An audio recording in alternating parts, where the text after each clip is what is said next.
y esta charla va a estar centrada en trading sobre criptomonedas.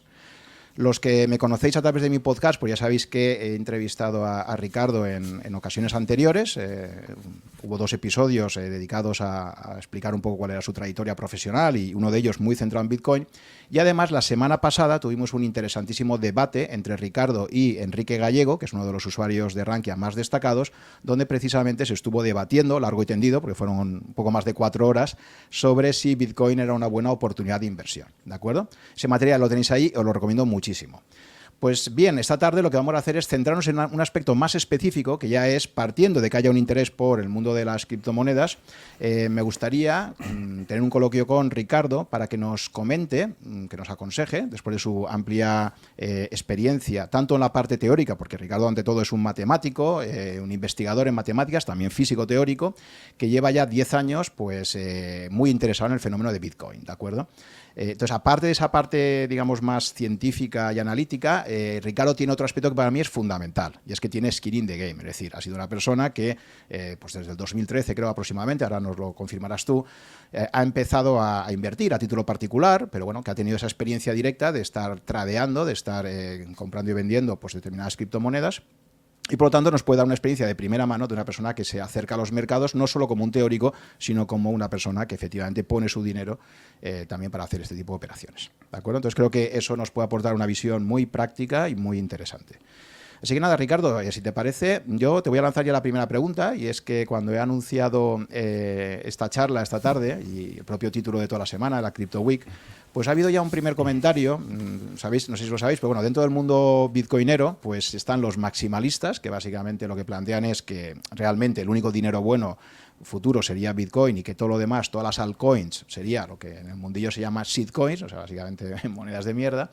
Y entonces algunos comentaban pues, que les preocupaba que el llamarse Crypto Week era estar dando una cierta cobertura a otras criptomonedas que para algunos maximalistas consideran pues, que básicamente es un scam que va a acabar muy mal y que puede acabar haciendo perder el dinero a todos, ¿no? Entonces, tú, Ricardo, que sé que eres un gran defensor de Bitcoin, sí que me gustaría que empezaras diciéndonos hasta qué punto eres maximalista de Bitcoin o sí que crees que existe la posibilidad y tiene sentido también poder hacer trading sobre otras criptomonedas. Sí, muchas gracias, Juan, y muchas gracias a Rankia por organizar este evento, que, en fin, da una posibilidad de informar un poco y sobre todo de advertir de los riesgos que tiene la inversión en criptomonedas. Sí, soy matemático y soy surfista de burbujas. Ya explicaré un poco la estrategia de inversión que empleo. Bueno, el caso es que cada cual tiene que informarse y tomar las decisiones que considere oportunas. También soy un maximalista en el sentido de que creo que Bitcoin puede llegar a ser la moneda de referencia internacional. Eso no quiere decir que no sea sensible a los riesgos del mercado. Y siempre es importante, cuando uno ve riesgos,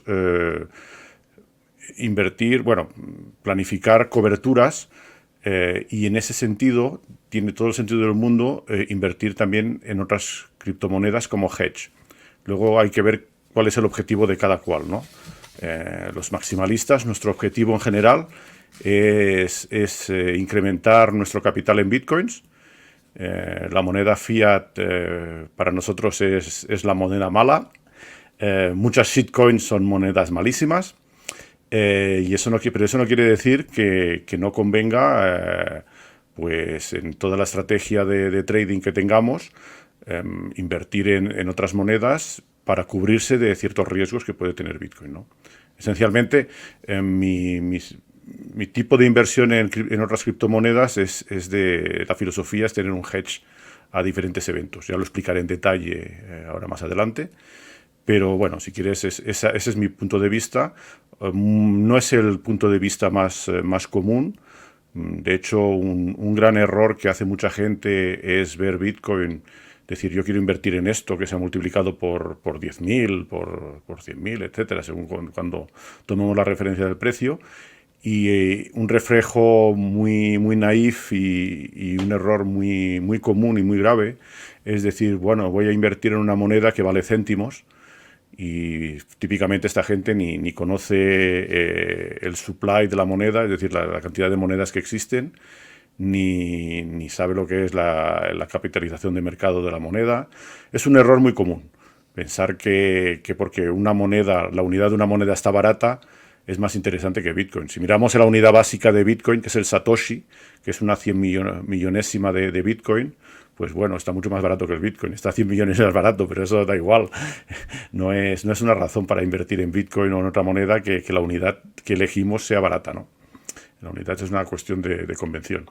Bueno, ese es mi punto de vista sobre la pregunta que le planteas, Juan. Uh-huh.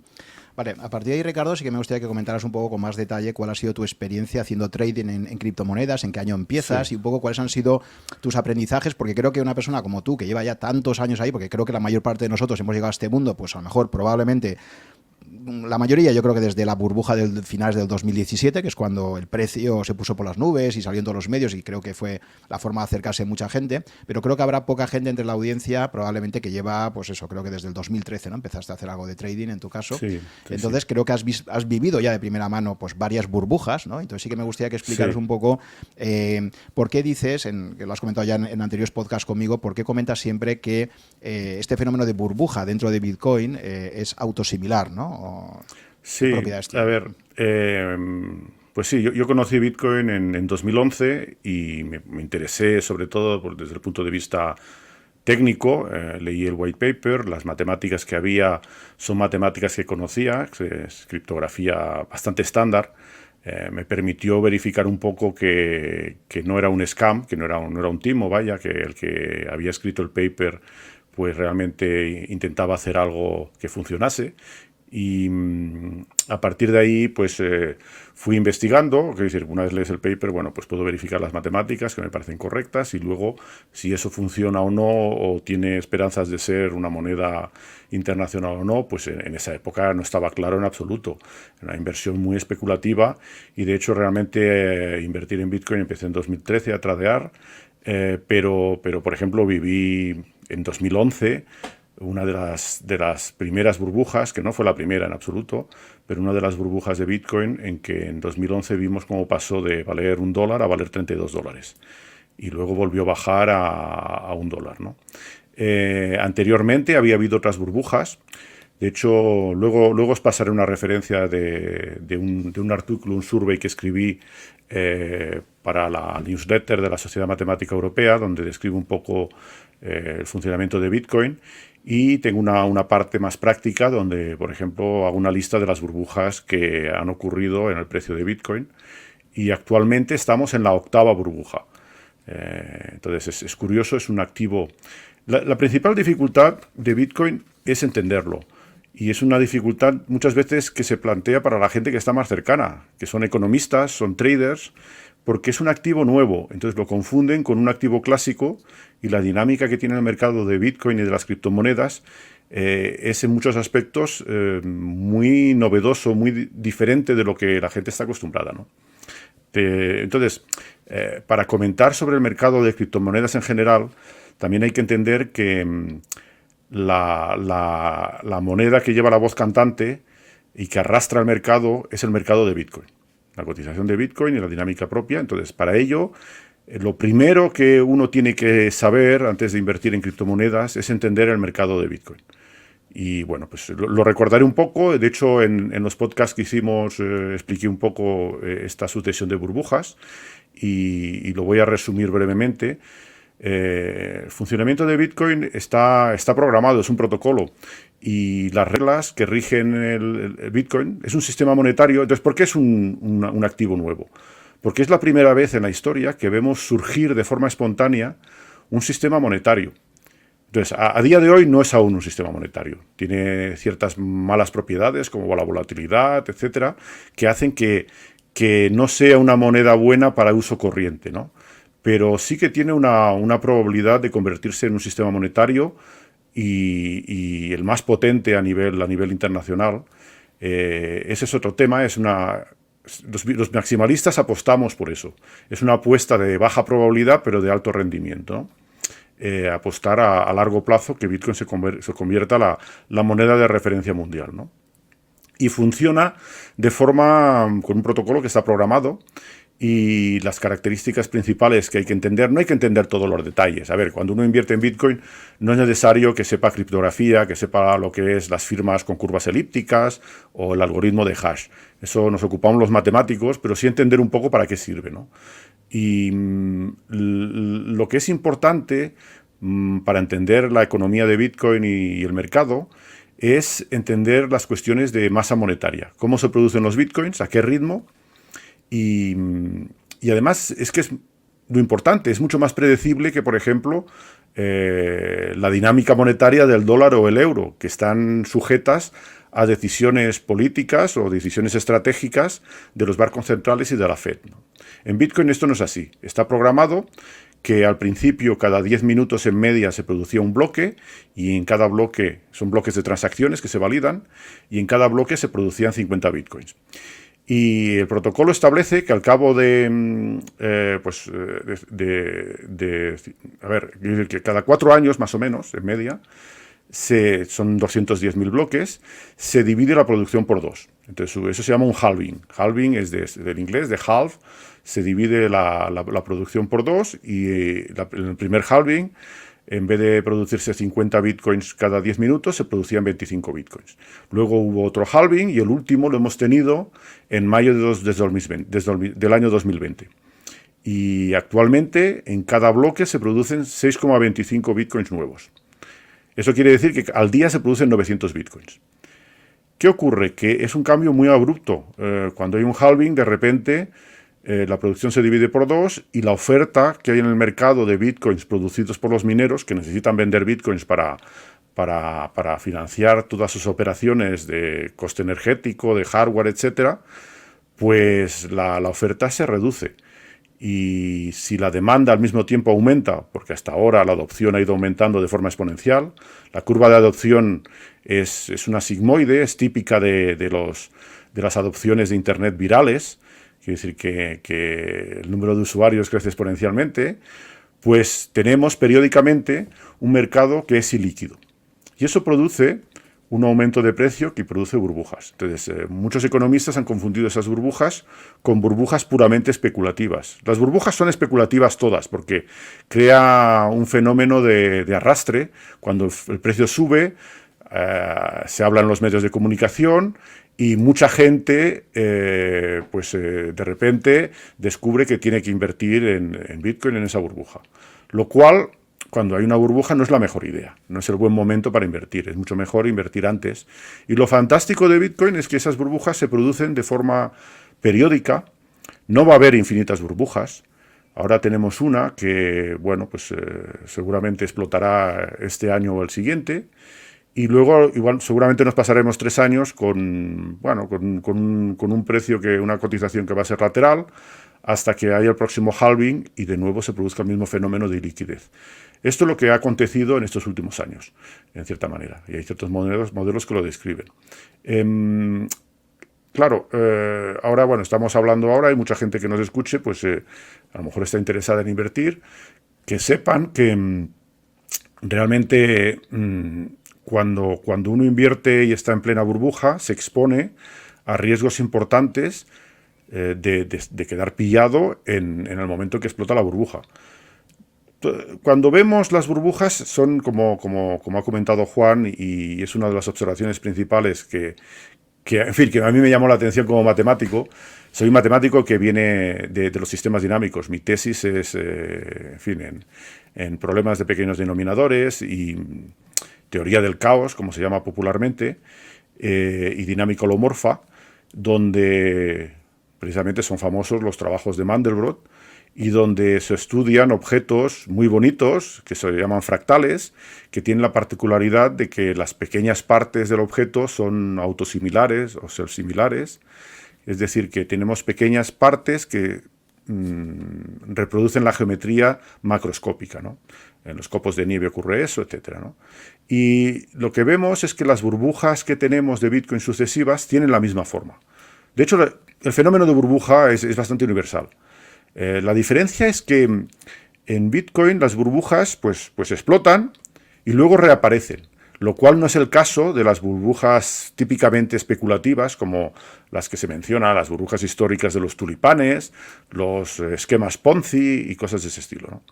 Entonces eso a mí particularmente me llamó mucho la atención y es una observación muy simple que permite diseñar una estrategia de trading a largo plazo con una franja temporal a 4 o 5 años vista.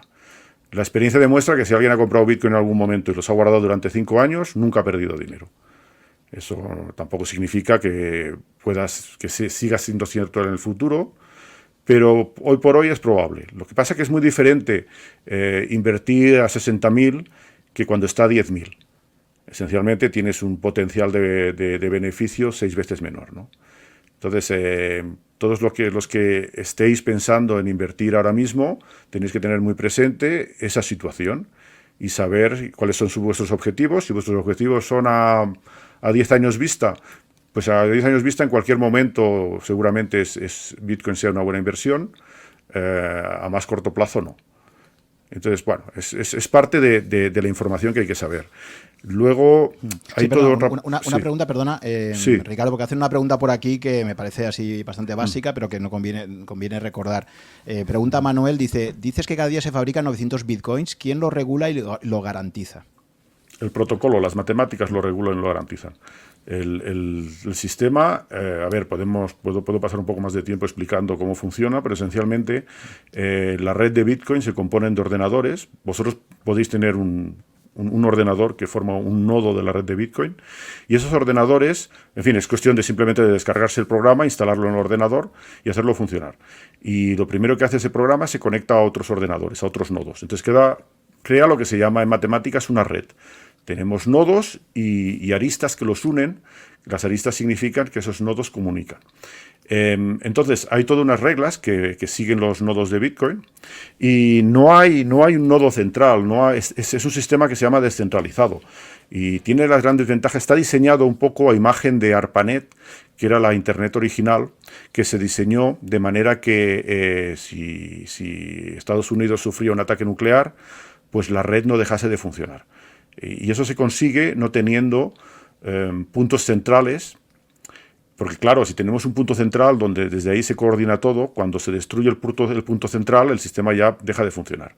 Y Bitcoin es un sistema descentralizado. Puede ocurrir, como ha ocurrido hace poco, que hubo el huracán ese enorme que pasó por Florida y bueno, todos los nodos de Bitcoin que estaban en Florida desaparecieron de la red. Pero la red sigue funcionando sin ningún problema, ¿no? Entonces, los nodos siguen un cierto número de reglas. Nadie les obliga. Quiero decir que si hubiese alguien que les obliga, estaría el sistema centralizado. Habría un sistema de policía que castigaría a aquellos nodos que no siguiesen las reglas. Pero no se quiere tener un sistema de control porque entonces daría un poder a un ente central, ¿no? Entonces, la idea brillante es encontrar reglas de manera que si un nodo decide no seguirlas, pues se verá perjudicado, y perjudicado económicamente. Por esa razón, bueno, pues las reglas que hay es que se producen esos bitcoins cada 10 minutos. Si alguien decide crear un bloque donde produce más bitcoins, ¿de acuerdo? Pues la red lo va a rechazar, si la mayoría de la red es honesta. Entonces, no hay nadie que decide eso. Esto ya está escrito en el código. Se podría cambiar si una mayoría de nodos decidiesen cambiarlo, pero de otra manera va a seguir siendo así, ¿no? Entonces, no hay nadie que lo controle. De hecho, a veces digo, es un bicho que está vivo, la red de Bitcoin. No se puede matar. No puede decidir China, pues bueno, yo ahora pues clausuro todas las operaciones de minería, los nodos que tengo, pues muy bien. Seguirá funcionando la red fuera de China. Y de hecho los chinos seguirán funcionando también porque aunque corten internet, se pueden transmitir los bloques y las transacciones por ondas de radio, por 1000 otros medios, ¿no? Ricardo, ¿verdad? Esto yo creo que es que para muchísima gente está tan acostumbrada ya a que el dinero es el dinero fiat, donde un banco central, que por cierto, la historia de los bancos centrales solo tiene un poco más de 100 años de historia, los bancos centrales nacionales, ¿no? Hasta entonces no operaban como tales, pero hay tanta gente que está tan acostumbrada a que el dinero es lo que decide el banco central de cada estado, que el que haya un autómata descentralizado que opera de forma completamente autónoma y que sea de alguna forma imparable, porque en 12 años nadie ha conseguido hasta ahora que ese autómata, digamos, parase, pues es algo que es bastante contraintuitivo. Y quizás lo más parecido a ello sería el oro, ¿no? Porque al final el oro que tú puedes ir extrayendo del planeta es el que hay. Y ahí, por mucho que se pongan de acuerdo el gobierno americano con el chino y con el europeo de que el oro debería aumentarse mucho más, no hay más oro del que puedes ir extrayendo, ¿no? Entonces... Sí. Y de hecho, está bien que hagas esa observación, porque ahora la gente piensa un poco así, que el dinero de verdad es el dinero de fiat. Digamos fiat porque se basa en la confianza que tenemos en el Estado y en los bancos centrales. Pero el papel, los billetes no valen nada, son papel, ¿no? Es igual que el papel higiénico, que bueno, que a lo mejor en una pandemia puede valer mucho, pero en realidad sabemos lo que vale. Sí, pero históricamente, en efecto, no ha sido así. El dinero por excelencia ha sido los metales preciosos, el oro y la plata. Desde la antigüedad. Entonces son famosas las monedas romanas de los áureos, los denarios, en fin, y simplemente a partir del siglo XIX se introduce, incluso antes hubo papel moneda, en China, por John Law, etcétera, pero esencialmente se extiende el uso de papel moneda en el siglo XIX, aunque en el siglo XIX estaba respaldado por oro, el patrón oro, ¿no? Entonces, sí, es importante, además la noción de dinero es algo muy... que aprendemos desde pequeños y que la tenemos interiorizada y es difícil de entender, incluso difícil de definir. Las definiciones que encontramos en los libros de economía, yo como he abordado este tema como un outsider que soy pues un matemático, aunque también he trabajado en temas de matemática financiera y dinámica económica y ese tipo de cosas, siempre me ha sorprendido un poco lo rígidos de las definiciones y lo rígidos y a veces vacías de las definiciones de dinero que se dan en los libros de economía. Entonces, luego también, aparte de la discusión de si Bitcoin es dinero ahora o no, es un poco superflua. Si lo que queremos es invertir en algo, pues nos da igual si es dinero o no es dinero. Quiero decir, pues petróleo no es dinero y la gente invierte en commodities, en petróleo, en cereales, etcétera, ¿no? Entonces, es claro que si es dinero le da un valor suplementario por ser una referencia de dinero que no depende de un Estado ni de un banco central. En eso se parece al oro y de hecho Satoshi Nakamoto, el autor anónimo del protocolo, lo describe como un intento de crear oro digital con las propiedades del oro y esa producción, ese ritmo de producción de los bitcoins se inspira un poco de la extracción de oro. Entonces al año se deben extraer como 2-3% de masa monetaria del total de oro que existe, se extraen 2-3% y claro, va disminuyendo, dependiendo de la tecnología de extracción, porque cada vez es más difícil, hay que cavar más profundo para llegar hasta las vetas de oro, ¿no? Y a lo largo de la historia, pues en España tenemos ejemplos, en fin, famosos, como os invito a que visitéis las médulas, donde podéis ver cómo los romanos reventaron montañas enteras para extraer oro. Necesitaba realmente una prueba de trabajo. Sí, lo importante seguramente es entender que cualquier cosa es dinero y lo importante es tener confianza que ese dinero no pierda valor y que pueda gastarse en el futuro, ¿no? Entonces el protocolo garantiza eso. Y este protocolo son matemáticas, es algo que no está sujeto a regulación. Nadie puede regular que se van a producir menos bitcoins, es como está escrito en el código. Y la confianza viene de la prueba de trabajo, que es la forma en que funciona, que si alguien quiere decidir qué transacciones son válidas, tiene que aportar un trabajo, una energía, que se traduce en potencia de computación. Y la seguridad se basa en eso. Luego hay que estudiar matemáticamente por qué el protocolo es seguro y de hecho, hay una sección en el paper de Nakamoto donde hay una sección matemática donde precisamente analiza eso. El problema principal que resuelve Bitcoin, que era el problema principal para conseguir una moneda descentralizada, es evitar el doble gasto. Si tenemos un ente electrónico, lo podemos duplicar sin ningún coste. Entonces, Es como si tuviésemos oro y tenemos una moneda de oro y la podemos fotocopiar y crear una idéntica. ¿Cómo evitamos que se gaste en doble, ¿no? Y todo el protocolo está diseñado para evitar ese problema de doble gasto. Entonces, no sé, son nociones básicas que hay que tener para entender cómo funciona Bitcoin y entender también el mercado. Vale, sí, eso efectivamente era por aclararlo porque pero vamos a centrarnos más en la parte de trading, que es el foco de la sesión de hoy. Entonces, una pregunta que se hace mucha gente es esta, ¿vale? Tenemos un software que parece muy robusto, etcétera, y creo que han aparecido ya desde 2009 hasta ahora, creo que puede ser unas 8.000 criptomonedas que han llegado a ser lanzadas. O no 8.000 y tal vez más. ¿Sí? A ver, uno de los principios, sí. Entonces, no, te lo decía porque ha habido ahí una explosión cambriana, digamos, porque esto al final es el sueño de Hayek y de otros economistas monetarios que decían, no, aquí lo que tiene que haber es una selección darwiniana y que al final se imponga la moneda buena, no la moneda que te obliguen a utilizar los gobiernos, ¿no? Entonces, desde la aparición de Bitcoin, pues ha habido 8.000. De esas 8.000, si nos vamos a, que creo que ahora nos lo querías comentar un poco, me gustaría que me comentaras un poco cómo ves la capitalización actual de esas criptomonedas, ¿de acuerdo? Creo que hay una ley de potencia muy clara, donde Bitcoin está la primera con mucha diferencia, luego viene Ethereum y tal. Entonces, si te parece, podríamos comentar un poco para nuestros oyentes, pues eso, en este momento el ecosistema de criptos que han surgido a partir del paper embrionario de Bitcoin.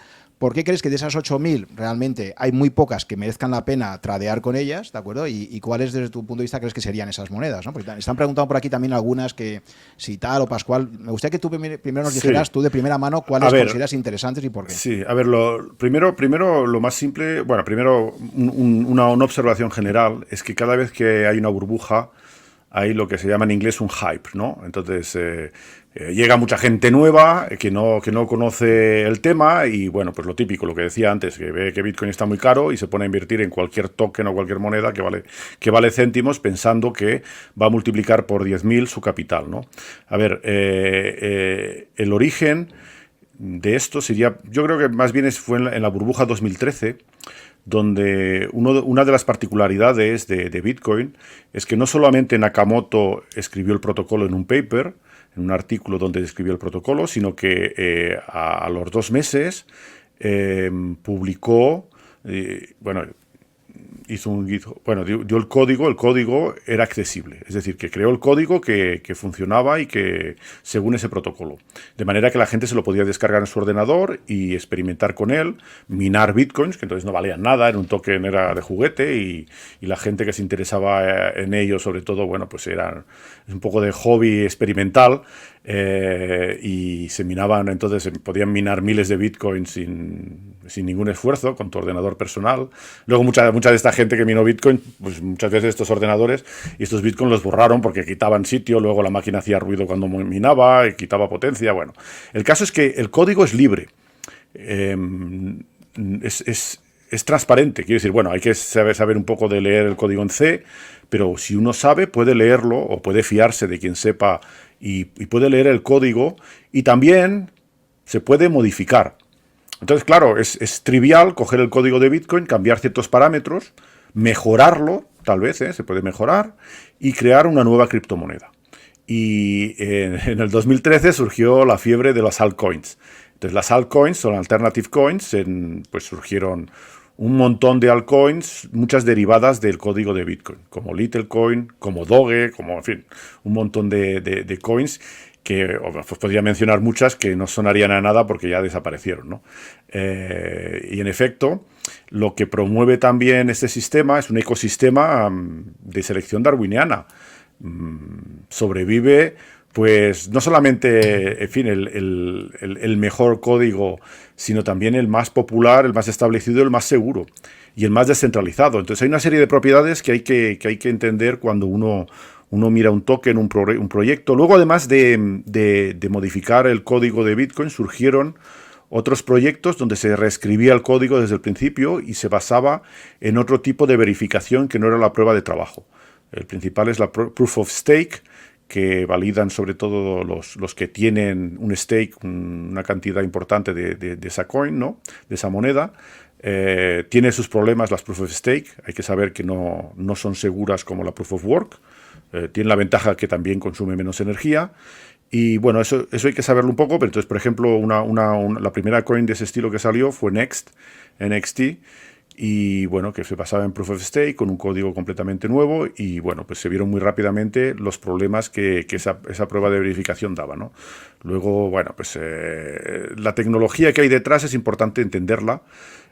También ocurren cosas completamente nuevas que no ocurren para monedas clásicas, y son los forks.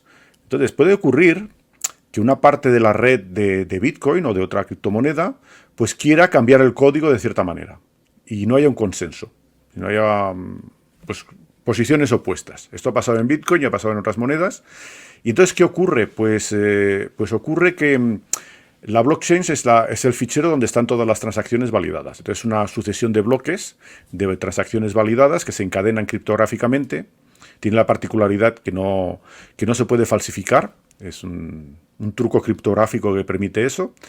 Y de repente, pues una parte de la red puede decidir que cambia las reglas, y entonces la otra parte no la reconoce. Entonces hay un divorcio entre dos partes de la red que continúan la blockchain con dos ramas diferentes.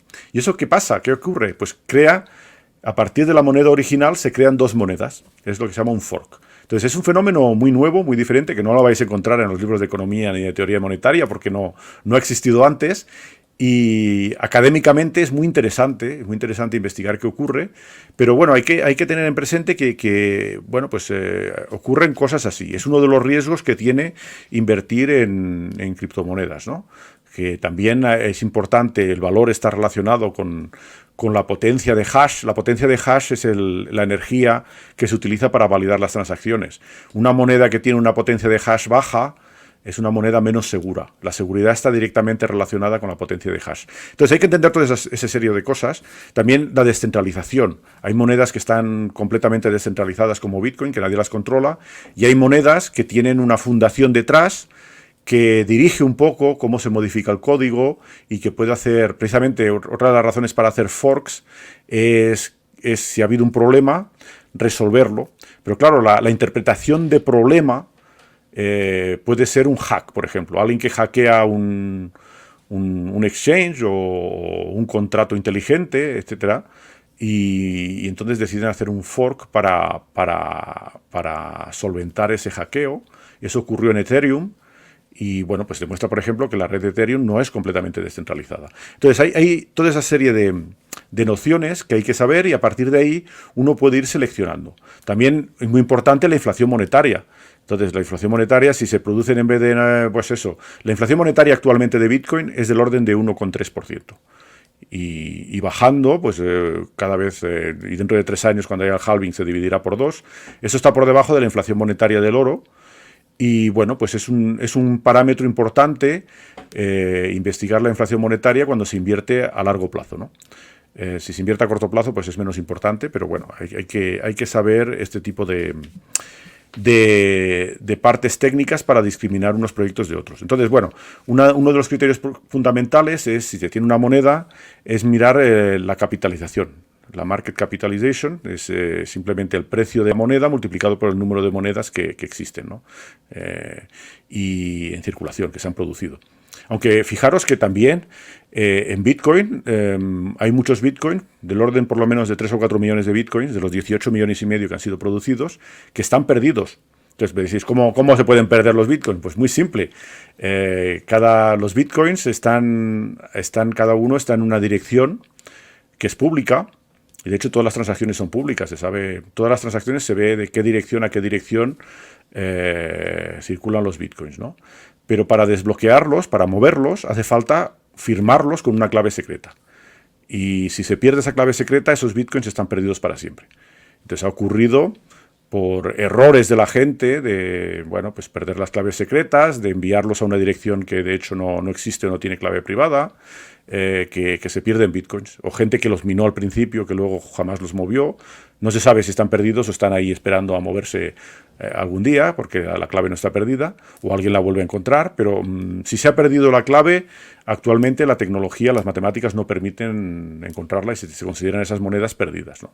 Entonces es importante conocer todos estos elementos fundamentales y una vez sabemos el número de monedas que se han producido y el precio, tenemos la market capitalization, que es como para las acciones, para los que estéis acostumbrados a invertir en bolsa, multiplicáis el precio de la acción por el número de acciones que existen y os da la capitalización de esa empresa. Entonces ahí, bueno, tal vez puedo compartir alguna pantalla, la pantalla, enseñaros un poco.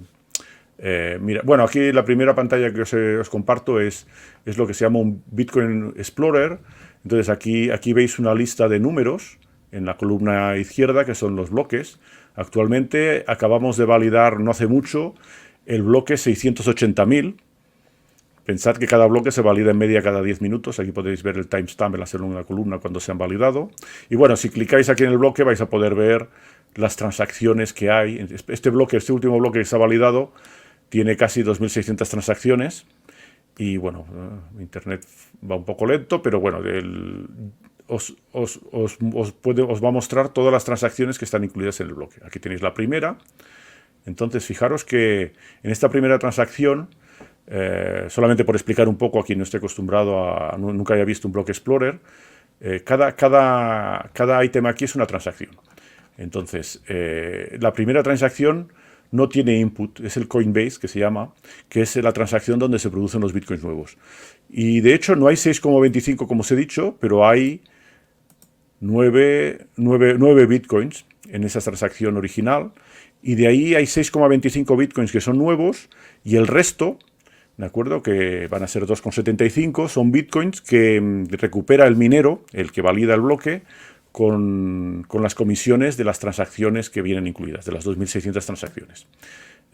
Fijaros que ya la comisión es algo que se pone a cada transacción para que se incluya lo más rápidamente posible en el bloque, ¿no?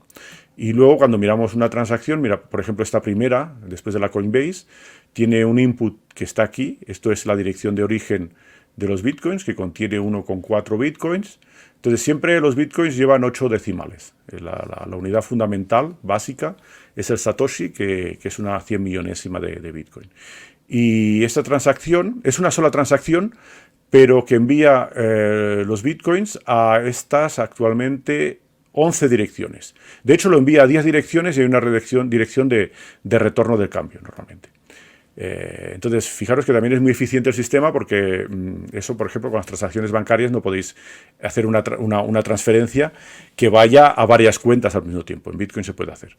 Bueno, en fin, eso si os interesa podéis mirarlo. Es para que daros ciertos elementos para que podáis explorar un poco cómo funciona en tiempo real la blockchain de Bitcoin, ¿no? Y si esperáis un poco, veréis bloques nuevos que se validan, etc. Bueno, os voy a enseñar la capitalización de criptomonedas. Esta es una página muy popular que se llama CoinMarketCap, que ordena las criptomonedas y los tokens. Entonces ya explicaré un poco más adelante la diferencia entre criptomonedas y tokens por capitalización. Entonces la primera es Bitcoin. Y bueno, pues aquí tenéis el Circulating Supply, como os decía, es 18 millones y medio, es algo más, es 18.687.000, 625 bitcoins. Se sabe exactamente cuántos bitcoins existen. Dentro de 10 minutos habrá 6,25 más. ¿De acuerdo? Eso es muy diferente con lo que sabemos, por ejemplo, del euro o del dólar, ¿no? El volumen de transacciones y la capitalización de mercado, aquí tenemos la capitalización de mercado, que actualmente pues ya tenemos un billón, ¿de acuerdo? $1 billón. Aquí la tenéis, ¿de acuerdo? Entonces es la más grande, multiplicáis simplemente el precio por el número de Circulating Supply y os da la capitalización de mercado. La segunda que tenemos es Ethereum, es una moneda que se creó. Entonces hay que saber una cosa, es que Bitcoin no es solamente una moneda. En las transacciones de Bitcoin, podríamos ir al Block Explorer y abrir las transacciones. Tenemos, además de la transferencia de bitcoins, hay un campo donde se dan instrucciones. Y la instrucción más común es decir que para que se liberen los bitcoins en la dirección de destino, se tiene que firmar con una clave secreta. Pero se pueden dar otras instrucciones. Entonces, por ejemplo, yo puedo condicionar y puedo decir que esos bitcoins solamente van a estar disponibles a partir de cierto bloque. Es decir, que se pueden programar las transacciones y se pueden poner condicionales. Puedo poner condicionales de que, bueno, pues ciertas condiciones se han de cumplir para que la transacción se pueda ejecutar. Eso es lo que se llama un smart contract. Y ya existe en Bitcoin que tenemos smart contracts, que son instrucciones que podemos poner a las transacciones. En Bitcoin voluntariamente se limitó la potencia del lenguaje de los smart contracts para evitar problemas de seguridad. Cada vez que hay un smart contract, pues hay riesgos de hackeo y de bugs en los smart contracts que permitan crear, como ocurrió de hecho, crear bitcoins de la nada, y precisamente se adopta una política muy conservadora en Bitcoin de cuando se añade alguna instrucción para los smart contracts. De momento los smart contracts sirven, por ejemplo, para hacer multifirmas, es decir, que en una misma dirección de Bitcoin se requieren varias firmas, lo cual permite, por ejemplo, 2 de 3. Entonces puede haber 3 socios que controlan la dirección de Bitcoins, pero hace falta que firmen 2 para que la transacción sea válida. Eso es útil porque, bueno, tiene que haber una mayoría, ¿no? Una mayoría y de hecho también evita de que, bueno, pues uno de los socios pueda pasarle algo, pierda sus claves y aún se puede operar con esos bitcoins. En Ethereum, pues se creó Ethereum como sobre el modelo de Bitcoin, pero con código nuevo, donde se hace énfasis en Ethereum sobre los smart contracts. Eso hace que gran parte de los smart contracts se han desarrollado en Ethereum y sobre todo, de lo que hablaremos un poco más tarde, todo el tema de la Decentralized Finance, DeFi. Entonces, Decentralized Finance intenta replicar los instrumentos financieros clásicos, pero por medio de smart contracts, de manera que quedan automatizados. Entonces, tú puedes operar y hacer ciertas operaciones como las que se hacen en el mundo financiero sin necesitar un broker, sin necesitar un banco. Simplemente envías una transacción con unas instrucciones en el smart contract a un contrato, pues un contrato inteligente que opera y que hace lo que se supone que hace. Que puede ser de préstamo, puede ser de un exchange descentralizado. Más adelante hablaré un poco más del tema. Luego, tercero, tenemos la Binance Coin, que es... de hecho, en origen es la moneda, es una moneda propia del exchange Binance y más adelante Binance creó una smart chain, una blockchain de smart contracts, un poco copiada de Ethereum, pero con menos descentralización, está más centralizada. Y al mismo tiempo también las comisiones son mucho más baratas. Porque el problema de Ethereum es que cuando la red se colapsa, las comisiones para operar en ella pueden ser muy altas, ¿no? Y de momento en fin, la gran ventaja de la Binance Smart Chain es que las comisiones son baratas y le está haciendo una competencia muy seria a Ethereum. Y recientemente BNB, que es esta moneda, ha crecido mucho. De hecho, se ha puesto en tercera en la capitalización muy rápidamente. Luego tenemos cuarta, Ripple, que Ripple es una coin vieja que el principio se creó pues eso, en el año 2012, 2013 seguramente. Se basa en el sistema de... la idea es interesante.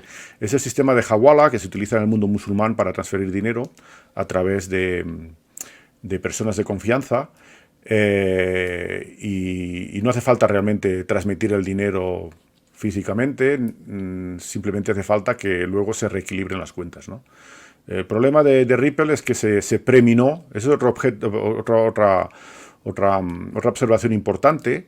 Hay que saber cómo se crean las monedas.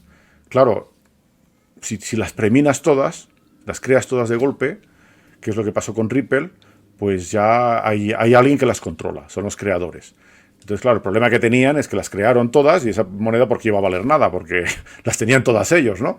Y lo que hicieron es distribuirlas. Entonces, en el foro de Bitcoin Talk, donde nos reunimos los bitcoineros desde siempre, por ejemplo, se dedicaron a repartir Ripples. Entonces, me parece que era un Bitcoin que dieron en Ripple. En fin, eran varios cientos de miles de Ripples. Y bueno, pues luego Ripple ha tenido operaciones, yo creo que es la primera moneda con operaciones de marketing profesional, donde vendían que iban a ser la moneda utilizada por los bancos, etcétera, etcétera, etcétera. En fin, a los maximalistas no nos gusta mucho Ripple porque el hecho de que esté preminado para nosotros significa es un scam de libro. De hecho, los creadores se quedaron con gran parte de las monedas. La blockchain está incompleta, faltan 20.000 bloques, donde no se sabe qué ha pasado con esas monedas en ese tiempo. Recientemente tuvieron una multa importante de la SEC, de multimillonaria, porque no funcionaban de forma transparente. Bueno, en fin, hay que conocer todas esas facetas para saber si es una buena inversión o no. Tether, bien, la quinta, tenemos Tether. Os paso un poco en revista porque está bien, porque podemos ver un poco el tipo de características que tiene cada moneda. Bueno, Tether es una moneda curiosa, interesante, es lo que se llama una estable, es una moneda estable, es una criptomoneda, pero el valor está fijado y un Tether vale un dólar. Bueno, realmente, si miráis aquí, ahora actualmente no vale un dólar, vale 0,9999 dólares. Puede fluctuar un poco, pero se supone que no fluctúa. Hay una organización que emite los Tethers y que se supone que están respaldados por dólares reales. Surgió a raíz de un hack del exchange Bitfinex. Entonces se creó Tether y gracias a la creación de Tether, digamos que llenaron el agujero que habían producido el robo de bitcoins. Es una moneda que es la primera, está tan alta porque aquí en el market capitalization, porque es la moneda preferida de los traders cuando tradean criptomonedas. Hay muchas razones para preferir utilizar un dólar sintético, una estable, en vez de un dólar o un euro, en particular razones fiscales. Entonces, los temas fiscales, cuando uno hace un plan de inversión, tiene que estudiarlos con detalle y eso, claro, depende de la jurisdicción de cada cual. No es lo mismo estar en España que estar en Estados Unidos, que estar en América Latina, que estar en otros países europeos. La regulación es muy diferente. De hecho, en general, la regulación de las criptomonedas es algo completamente embrionario porque ni todos los países están de acuerdo cómo hay que regularlo, ni las condiciones fiscales son las mismas, ¿no? Entonces, en ciertos países, lo que se llama las permutas de monedas no se tienen en cuenta fiscalmente, solamente cuando se cambia a moneda fiat, sea dólares o euros. En otros países sí. Bien, eso os hablarán los compañeros que son expertos en temas fiscales, ¿verdad? Sí, pero esto quiero insistir, es muy importante porque en España en particular tenemos un tratamiento fiscal donde cada permuta se tiene que declarar y entonces, ojo, porque a más de uno le puede traer disgustos esto, ¿eh? O sea, digo, tenerlo en cuenta que no es lo mismo, creo que me comentabas tú, Ricardo, que en Francia, por ejemplo, es diferente. Fíjate que dentro de la propia Unión Europea en Francia, la tributación es muy diferente, ¿no? Las permutas no cuentan de momento, salvo lo cambien, pero... Y bueno, y en otros países, por ejemplo en Alemania, si uno ha tenido criptos durante más de un año, no hay ningún impuesto sobre la plusvalía. Entonces, bueno, pues depende de cada país y cada jurisdicción, ¿no? Vale, pero ojo con esto, quiero insistir y dedicaremos dentro de esta Crypto Week, vamos a dedicar una sesión específica para hablar de fiscalidad y por lo tanto os aconsejo a todos que estéis pendientes de este tema porque luego más de uno se puede llevar un disgusto. Pensad siempre que todas las inversiones hay una parte fiscal asociada que hay que siempre tener en cuenta. Correcto. Entonces, bueno, por suerte, es un tema que a mí no me apasiona y que lo dejaré para los expertos. La sexta tenemos aquí de forma sorprendente, diría, Dogecoin. Esta moneda es una de las altcoins que surgió en la burbuja de 2013 y surgió como una broma. Era la moneda meme y era el meme de un perro, el Doge. Entonces, como podéis ver, bueno, tiene pues el circulating supply son casi 130.000 millones de doges, que no es lo mismo que tener 18 millones como en Bitcoin, ¿de acuerdo? Entonces, bueno, pues está claro, vale 30 céntimos, lo cual es mucho, porque recientemente pues Elon Musk se ha dedicado a pumpearla desde Twitter. Entonces, bueno, pues la gente se ha metido, pero bueno, es una moneda que tiene las características un poco de Bitcoin, porque el código es derivado de Bitcoin y tiene validaciones más rápidas, pero bueno, es una moneda un poco de broma, pero que el marketing que se hizo fue muy bueno y había mucha gente que adoptó Doge y, en fin, para los traders fue también una gran ocasión de poder tradear el tema, ¿no? Entonces aquí siguientes están Cardano y Polkadot. Bueno, me parece que alguien va a hablar de Cardano más adelante y Polkadot, que también es una smart chain. Y luego tenemos Bitcoin Cash. Sí, os dejo esto para más adelante o las charlas sucesivas. Bitcoin Cash surgió de un fork de Bitcoin, donde había una desavenencia. Hay gente que quería que hubiese más transacciones por bloque en la red de Bitcoin y una forma trivial era aumentar la talla del bloque, que está fijada también en el protocolo. Y bueno, pues había una serie, presentado así parece que solamente hay ventajas, pero en realidad hay una gran desventaja, es que todos los bloques se han de guardar y cada nodo tiene que tener una copia de todos los bloques, que es la blockchain.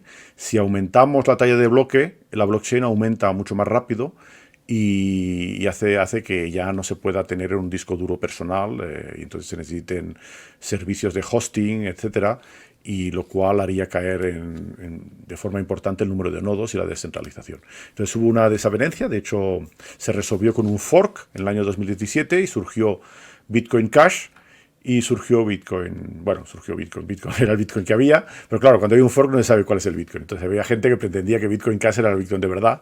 En fin, también hubo una operación de marketing un poco mal honesta.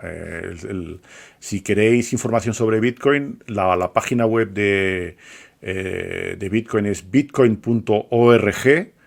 Y luego hay otra dirección que es bitcoin.com, que está controlada por gente de Bitcoin Cash. Y de hecho la operación deshonesta fue hacer creer que Bitcoin Cash era Bitcoin verdadero, cuando en realidad todos los desarrolladores, la mayor parte de los desarrolladores de Bitcoin, pues entendieron que lo que convenía era tener una talla de bloque más pequeña y sobre todo que se han implementado protocolos como el SegWit, etcétera, que reducen la talla de las transacciones y permiten que de hecho haya más transacciones por bloque, ¿no? Bien, luego Littlecoin. Entonces Littlecoin fue diseñada fue la segunda moneda diseñada justo después de Bitcoin, utilizando el código de Bitcoin. Y la principal característica es que, bueno, hay más masa monetaria. Al final Bitcoin va a tener 21 millones y Litecoin va a tener 4 veces más de monedas. Ahora actualmente hay 66, lo veis aquí en el Circulating Supply, tenéis 66 millones de Litecoins que se han creado. Y bien, pues se concibió un poco como si Bitcoin era el oro digital, Litecoin era la plata digital, ¿no? Como una moneda para realizar pagos pequeños y de hecho las validaciones de las transacciones, que en Bitcoin en media duran por lo menos 10 minutos, en Litecoin cada 2 minutos y medio hay un bloque media que se produce. Entonces, pues por ejemplo, las comisiones en Litecoin son mucho más bajas, la red está menos cargada que la red de Bitcoin. Curiosamente hay que entender ese tipo de cosas porque cuando la red de Bitcoin se carga, el precio de Litecoin sube porque la gente utiliza más Litecoin para ciertas cosas. Porque precisamente, pues si tienes que hacer una operación y, bueno, es transferir simplemente, hay diferentes tipos de operaciones, o pagar a alguien y le da igual recibir Bitcoins que Litecoins, pues si las tarifas de las comisiones de Bitcoin están altas para hacer transacciones, pues utilizas Litecoin, que cuesta nada, unos centimillos. Y luego, bueno, pues puedo continuar. Uniswap, por ejemplo, a ver, una cosa, Ricardo, sí. Respecto a lo que has comentado ahora, sabemos Sí. que hay una propuesta para que a través de Bitcoin, que efectivamente lo que busca sobre todo es la seguridad, y por eso las transacciones son tan lentas, ¿no? Pero la capa que se está montando sobre Bitcoin, Sí. la Lightning Network, en la que por cierto eres un experto porque has estado incluso proponiendo un algoritmo mejor para que no haya tanta información sobre cómo se hacen las transacciones a través de los nodos. Sí. Tú, a nivel personal, ¿qué opinión tienes? O sea, decir, si la propuesta, como decías, de Littlecoin era como proponer esa plata digital, ¿no? Esa moneda.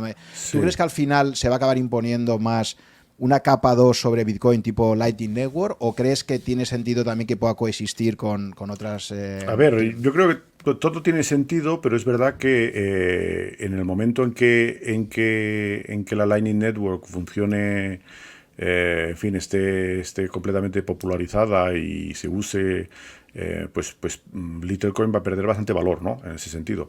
Lo que ocurre es que, bueno, ahora mismo está en desarrollo.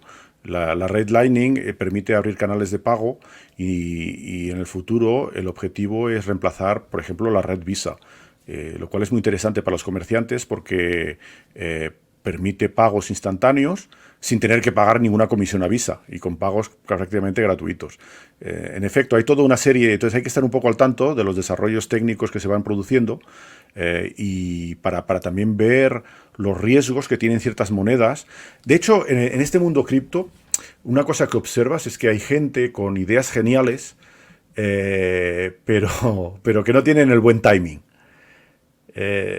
Tú puedes tener una gran idea que además, en fin, incluso lo cuentas y la gente lo entiende, que eso va a ser algo importante, y montas tu empresa, lo desarrollas y resulta que lo estás haciendo, en vez de hacerlo en el momento que hay la burbuja, están haciendo en el momento que no se habla de Bitcoin, no se habla de nada y nadie lo utiliza, y luego llega otro proyecto que lo sobrepasa, ¿no?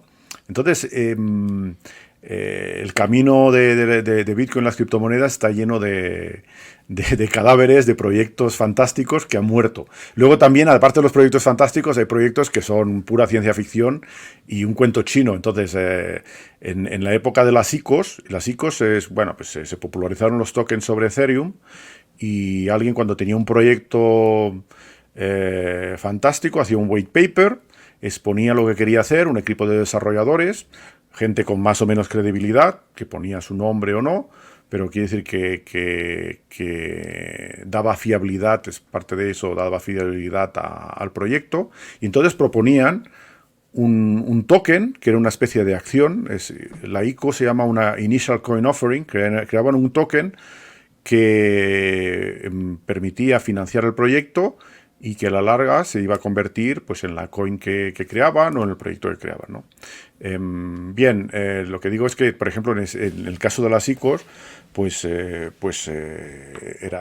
era importante evaluar la sensatez tecnológica del proyecto y, bueno, la gran mayoría de gente no está preparada para hacerlo. Entonces se tenía que fiar de lo que oía.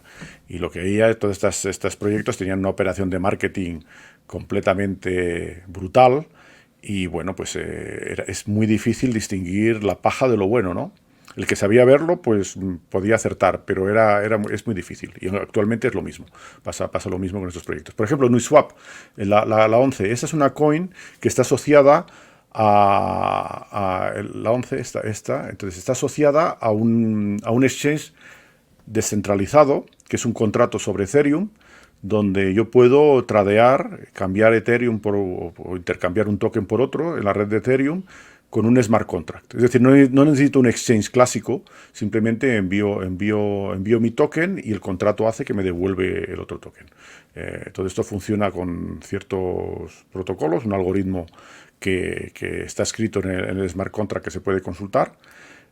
Y bueno, hay un token de gobernancia que está asociado al proyecto, ¿no? En fin, tal vez, bueno, pues he comentado un poco el tema de la capitalización de mercado. Hay que, además de la capitalización de mercado, pues hay que, y de la inflación monetaria, algo que es importantísimo para evaluar el crecimiento de las criptomonedas son los indicadores de adopción. Tenemos que ver el sistema. A ver, la razón por la cual el precio de Bitcoin sigue subiendo es porque la adopción sigue creciendo exponencialmente. Si, por ejemplo, la adopción decreciese mucho más rápido que el halving, entonces el precio tendría que bajar. Tendríamos el fenómeno inverso. Pero ¿qué ocurre? Que Bitcoin se vuelve cada vez más escaso, se producen menos, y al mismo tiempo la adopción, cada vez hay más gente que quiere comprar Bitcoin, que quiere usar Bitcoin, que quiere tener Bitcoin, ¿no? Y cuando tradeas es importante tener una noción de indicadores de adopción. Entonces, los principales indicadores de adopción que hay, bueno, pues puedes mirar lo que se habla de esa moneda o ese proyecto en Twitter, los grupos de Telegram, el número de participantes en los grupos de Telegram, teniendo en cuenta que se pueden falsear también. Proyectos que han creado bots con miles de usuarios de Telegram que se suponía que estaban en su proyecto, pero bueno, la actividad en Reddit. En Reddit es una red de noticias que es muy utilizada por el mundo cripto. Y luego hay datos también que se extraen de las blockchains mismas, las direcciones activas, el número de wallets que se crean, etcétera, ¿no? Yo, por ejemplo, por citar un ejemplo, cuando hace mucho tiempo, el 2003, 2014, etcétera, utilizaba el wallet de referencia era blockchain.info. Es una página web que tenía un wallet. Bueno, ahora sigue teniéndolo, pero ha cambiado los dueños. En fin, ya no es lo que era.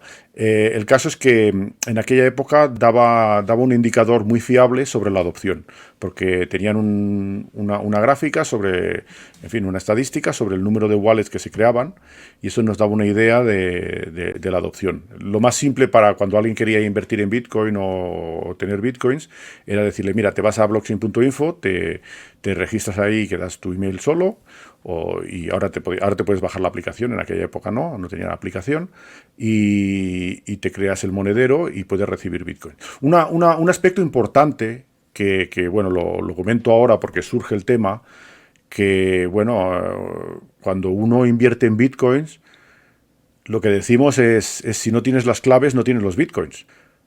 Not your keys, not your Bitcoins. Es decir que si os metéis, hay que tener cuidado. Primero hay que tener cuidado con scams. Que hay gente que te va a vender un proyecto de bitcoins y no sé qué, te va a pedir euros o te va a pedir bitcoins o lo que sea, pero no te va a dar los bitcoins. Va a decir que es un proyecto, que ellos tienen un bot que tradea, que tiene un beneficio del 15% mensual, etcétera, etcétera, etcétera, como un scam que ha salido hace poco. Y la gente se lo cree y se cree que está invirtiendo en bitcoins. Ahí lo que te estás metiendo es un Ponzi de libro. Entonces hay que evitar todo ese tipo de proyectos. Si uno quiere invertir en bitcoins, tiene que comprar bitcoins y podérselos traer a su billetera. Si no puedes traértelos a tu billetera, no son tus bitcoins. Entonces, muchas veces los inversores clásicos no lo entienden porque están acostumbrados a operar en bolsa, donde necesariamente necesitas pasar por un broker que tiene la custodia de las acciones, etcétera, ¿no? O en commodities a través de contratos de futuro o otro tipo de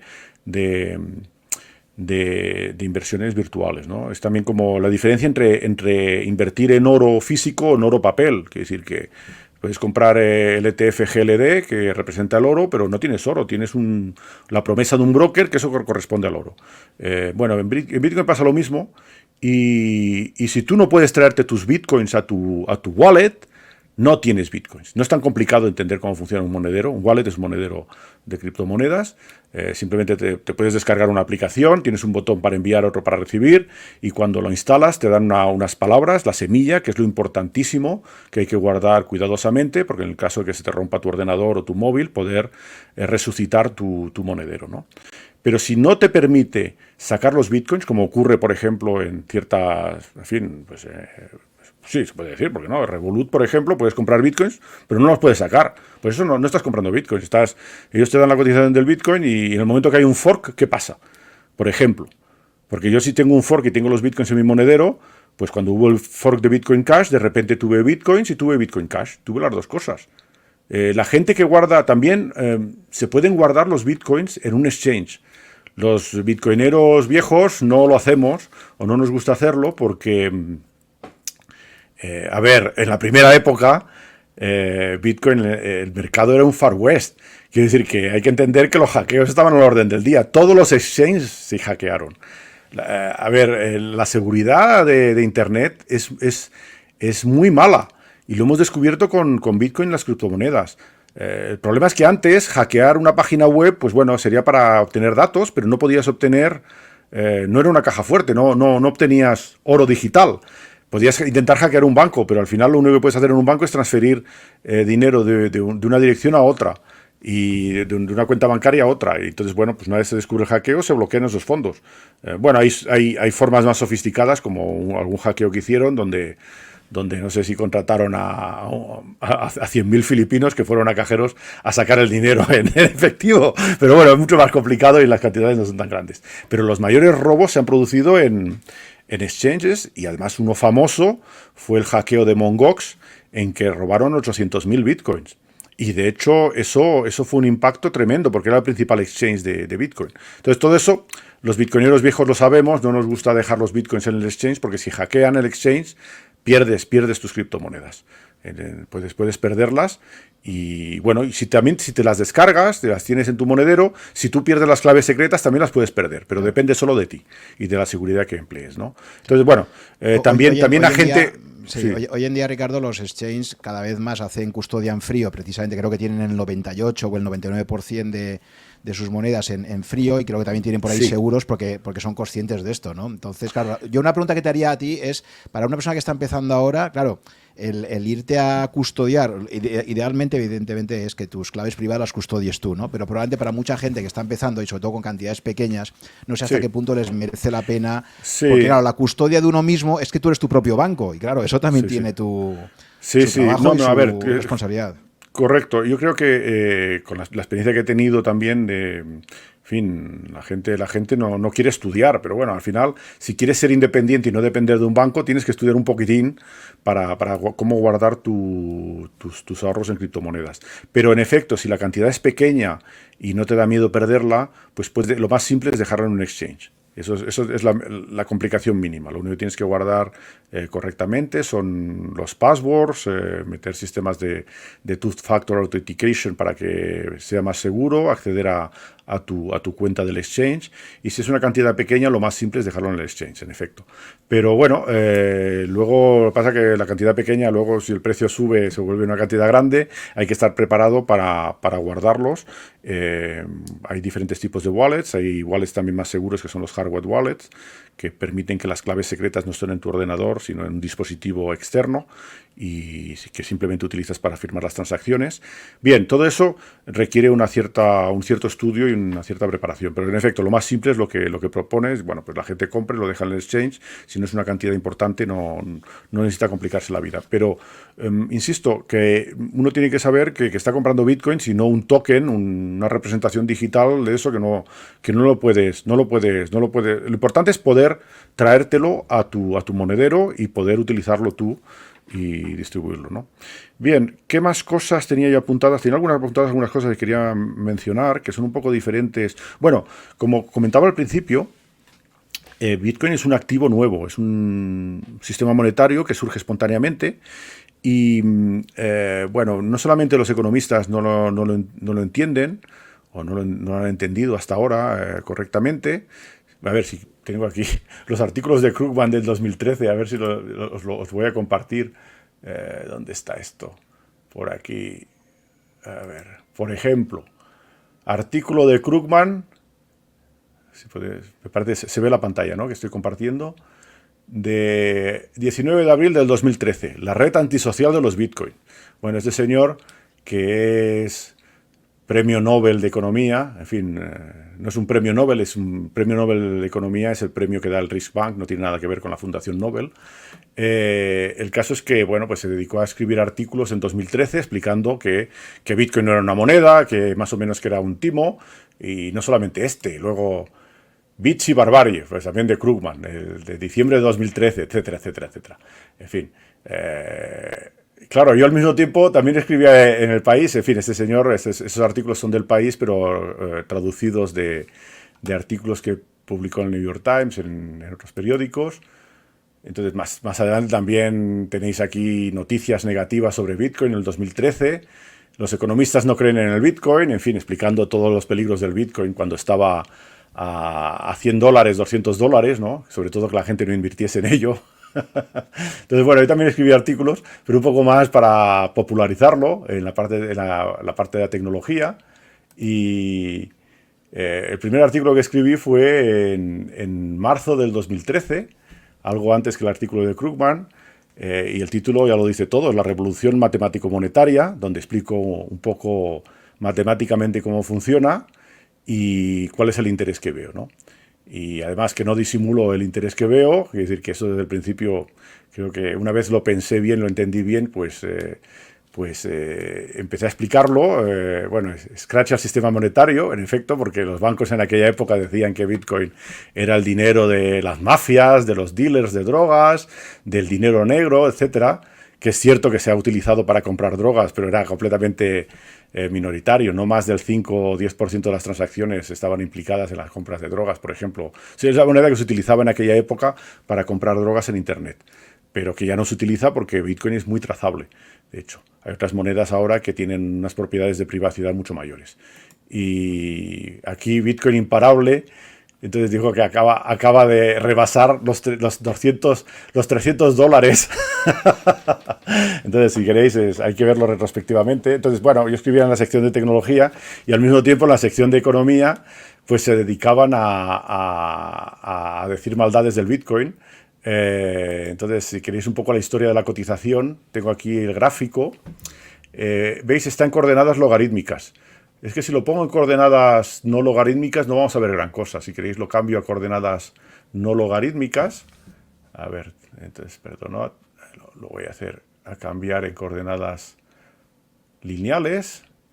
¿Veis? La cotización es esto. Esto es desde el año 2012. Entonces, esencialmente no veis nada. Veis aquí una burbujita que hubo y luego el burbujón que tenemos ahora. Pero de hecho, esto que se ve aquí en el 2013 es una burbuja que, si hacemos un zoom en esta parte del gráfico del 2013, veríamos lo mismo. Y de hecho, esto se ve bien en coordenadas logarítmicas. ¿De acuerdo? Esto en coordenadas logarítmicas quiere decir que en el eje multiplicáis cada vez por 10, ¿eh? Entonces, lo que veis es que la burbuja está en desarrollo. Esta es la burbuja del 2017-2018. Y aquí tenéis el 2013 que hubo dos burbujas. Una cuando llegó a los $260 y aquí otra que llegó a los 1.200, ¿no? Más o menos. Y en el 2011, que no se ve aquí, también teníais una burbuja que llegó a $32, etcétera. Bueno, las otras burbujas que he mencionado ya no aparecen porque la cotización no estaba estandarizada en aquella época. Pero bueno, aquí podéis ver el fenómeno que os decía de sucesión de burbujas. Entonces podría indicar aquí los halving, pero bueno, el caso es que surgen después de los halving, ¿no? Ese tipo de burbujas. Vemos que en efecto hay una travesía del desierto entre 2013 y 2017. En medio hubo el hackeo de Mt. Gox, que afectó realmente al mercado, al menos lo retrasó de manera importante. Y también, antes de 2017, pues hubo todo el fenómeno del fork de Bitcoin Cash, que también retrasó la burbuja, ¿no? Bien, simplemente por ilustraros un poco las cosas que comentaba antes, ¿no? Entonces, para los inversores clásicos, una pregunta muy común, que no sé, tal vez querías hacer, Juan, pero que ya me la hiciste en alguna ocasión, es sobre el tipo de correlación que tenemos de Bitcoin con otros activos, ¿no? Entonces, tradicionalmente, una de las ventajas de Bitcoin es que no está correlado con la bolsa o con las commodities o con otros mercados. Va a su bola. Entonces esto cada vez es menos cierto y va a su bola porque esencialmente institucionales, inversores profesionales como hedge funds, fondos de inversión han empezado a entrar ahora. Algún hedge fund empezó a entrar ya en la anterior burbuja, 2016, 2017, pero lo que ocurre ahora es una entrada masiva de traders profesionales, de inversores profesionales. Y esto supuestamente, seguramente, creará una mayor correlación con el mercado general. Pero hasta ahora no había realmente correlación. Sobre todo también Ricardo, ¿cómo mides eso? Sí. Lo comentamos la semana pasada con el debate con Enrique, pero sí. Sería interesante, no sé si tienes alguna gráfica, porque sí que es cierto, hubo un evento que fue el 14 de marzo del año 2020, cuando de repente todos los mercados se caen. Sí. Ahí también yo recuerdo que Bitcoin cayó por debajo de los 4.000, que dije, mira, este es un momento de entrar bueno, y ahí cayó todo a plomo. Entonces, claro, gente, por ejemplo, como Enrique Gallego, pues la semana pasada te decía que eso era un ejemplo de que sí que había una correlación, porque la gente que esperaba que cuando bolsa y renta fija cayeran, oro y Bitcoin se comportaran como valor de refugio, realmente no hubo refugio, ahí todo cayó a plomo, ¿no? Entonces, ¿cómo interpretas ese evento que se produjo y si crees que sí que hay correlaciones? ¿O no correlaciones? Aquí, no sé si veis una tabla de correlaciones que tengo aquí.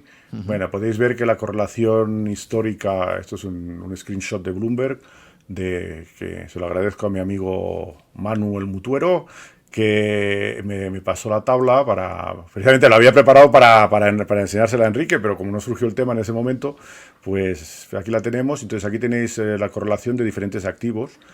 Primero es el Bitcoin con el oro, la plata, el S&P 500, etcétera, ¿no? Y veis que la correlación del Bitcoin en la primera columna son bastante flojas en general. No hay una correlación importante. Pero también la forma de medir las correlaciones es, por ejemplo, miramos la correlación de variación diaria durante un periodo de tiempo. Es muy diferente en el momento en que hubo la caída. Sí, probablemente, a ver, la correlación no es algo puntual. Quiere decir, puede ser un momento que se comportan igual y puede ser simplemente casualidad, ¿no? Hay que hacer una media histórica de las correlaciones para medir la correlación. Pero además es que los activos financieros se modelizan en matemática financiera como lo que se llaman variables aleatorias, y lo que está bien definido en una variable aleatoria es la correlación, pero realmente no lo son en realidad. En realidad no lo son. Bueno, es un poco sorprendente que lo diga yo como matemático, pero quiero decir, podéis daros cuenta, por ejemplo, el mercado del oro es un mercado que conozco bien. Cuando hay un crash bursátil, el oro sigue. El oro, hay una correlación y el oro también baja, pero no baja, baja a corto plazo, porque la gente necesita liquidez y hay margin calls, etcétera, pero a largo plazo está inversamente correlado con el mercado. Entonces, bueno, hay que decir que realmente hay que estudiar las situaciones, si es un momento de crash, de burbuja, etcétera, para medir el tipo de correlaciones que hay. Y actualmente la correlación es muy floja. Entonces no es un buen indicador tradear. Más adelante lo será, tal vez, seguramente. Hay gente que arbitra esas divergencias de diferentes tipos de mercado y apuesta sobre la convergencia a más largo plazo. Y eso se hace, pues eso, en los mercados de futuros, en mercados de bonos, etcétera, ¿no? Pero para Bitcoin, de momento, ese análisis macro no funciona. ¿Y la correlación entre Bitcoin y oro las has analizado específicamente? Sí, porque claro, pero mira, si al final Bitcoin, porque una de las hipótesis que hay... Aquí la tienes, también es muy pequeña, 0,23, en fin, es muy pequeña la correlación con Bitcoin y oro. Pero sí, en efecto, Bitcoin y oro pues se parecen, tienen ciertas características parecidas, pero y de hecho hay una intersección no vacía del tipo de inversores o las motivaciones de los inversores que invierten en oro y los que invierten en Bitcoin. Una de las principales motivaciones es como cobertura a la inflación, ¿no? Y bueno, pues tanto... Claro, sí, por eso te lo decía, porque por ejemplo toda la gente que defiende la cartera permanente que propuso Harry Browne, por ejemplo, pues claro, el oro está ahí para los periodos inflacionistas, ¿no? Entonces, por eso Michael Saylor, por ejemplo, que sabéis que ha sido pues el gran converso a Bitcoin en el año 2020, ¿no? Que ha abierto la puerta para que muchas otras empresas, su tesorería, la empiecen a poner una parte en Bitcoin.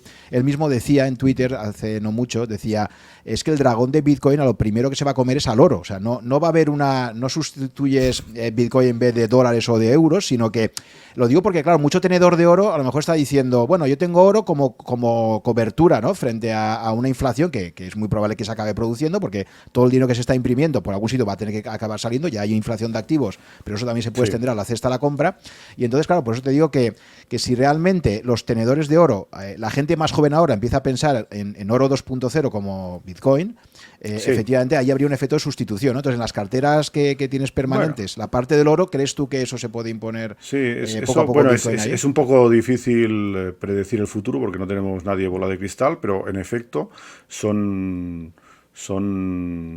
activos que siguen los mismos objetivos y de hecho la custodia. Entonces, lo análogo a comprar bitcoins de verdad que os decía es comprar oro físico, ¿de acuerdo? Entonces, la custodia de bitcoin de verdad es mucho más fácil que la del oro físico. Entonces, una de las principales obstrucciones en fin, al menos de los hedge funds, etcétera, que muchos de ellos se han planteado comprar oro físico, porque tienes un riesgo de delivery. Quiere decir, aunque tú inviertas en futuros de oro, hay momentos en que ha ocurrido en el pasado para ciertos metales preciosos que no había delivery, que en teoría el COMEX se compromete a un delivery de un cierto formato bastante específico, y ha habido un no delivery. De hecho, los contratos de futuros, ahora también existen contratos de futuros de Bitcoin, pero el settlement, cuando se ejecuta el contrato, no dan Bitcoins, te dan el equivalente en cash, en dólares, ¿no? Yo lo veo como dos activos complementarios. No lo veo exclusivos uno del otro, ni que uno vaya a desplazar el otro. Lo veo más complementario, un poco con los mismos objetivos, pero hay una gran discusión en Twitter. No sé si conocéis a Peter Schiff, que es en fin, es alguien que toda su vida lleva tradeando en oro y tiene un fondo de inversión en oro, etcétera, y tiene muy buenos argumentos contra la moneda fiat, etcétera, pero no sé, a veces da la impresión de que tiene miedo a Bitcoin, ¿no? Porque ataca a Bitcoin constantemente, supongo que le quita clientes, en efecto. Hay una parte de gente de inversión que no irá al oro porque va a ir a Bitcoin o a criptomonedas, ¿no? Entonces hay que tener cuidado porque estamos hablando de criptomonedas en general. El Bitcoin sería el oro digital, pero lo que son las otras criptomonedas es mucho más complicado de decidir, ¿no? Bueno, en fin, que dentro cuando uno primero tiene que, eso también quería comentarlo y plantearlo, cuando hace una inversión tiene unos objetivos. Entonces cada cual tiene que tener sus objetivos, son a corto plazo, a largo plazo ¿y cuál es el objetivo? Entonces me diréis, bueno, pues la mayoría de gente me dirá, pues ganar dinero. Pues que sepáis que el objetivo de muchos maximalistas de Bitcoin no es ganar dinero, es ganar Bitcoins, o no perderlos. Quiere decir que depende mucho en qué evalúas tu cartera. Tu cartera, si la quieres evaluar en Bitcoins o en dólares, es muy diferente. Entonces, Peter Brandt, que es un trader de commodities muy conocido, que además participa en Twitter, es un poco un inversor, un trader basado en análisis técnico, y yo aprecio bastante sus comentarios, en general bastante acertados. Recientemente publicó en Twitter, bueno, pues todos estos años, en fin, es alguien que tiene del orden de 70 años y debe llevar 40 años tradeando. Tiene un libro de trading muy interesante también. A mí me gusta siempre leer a todos los traders con experiencia porque siempre aprendes muchas cosas de ellos, ¿no? Y comentaba, pues eso, que llevo toda la vida evaluando mi portfolio en dólares y es la mala unidad de medida.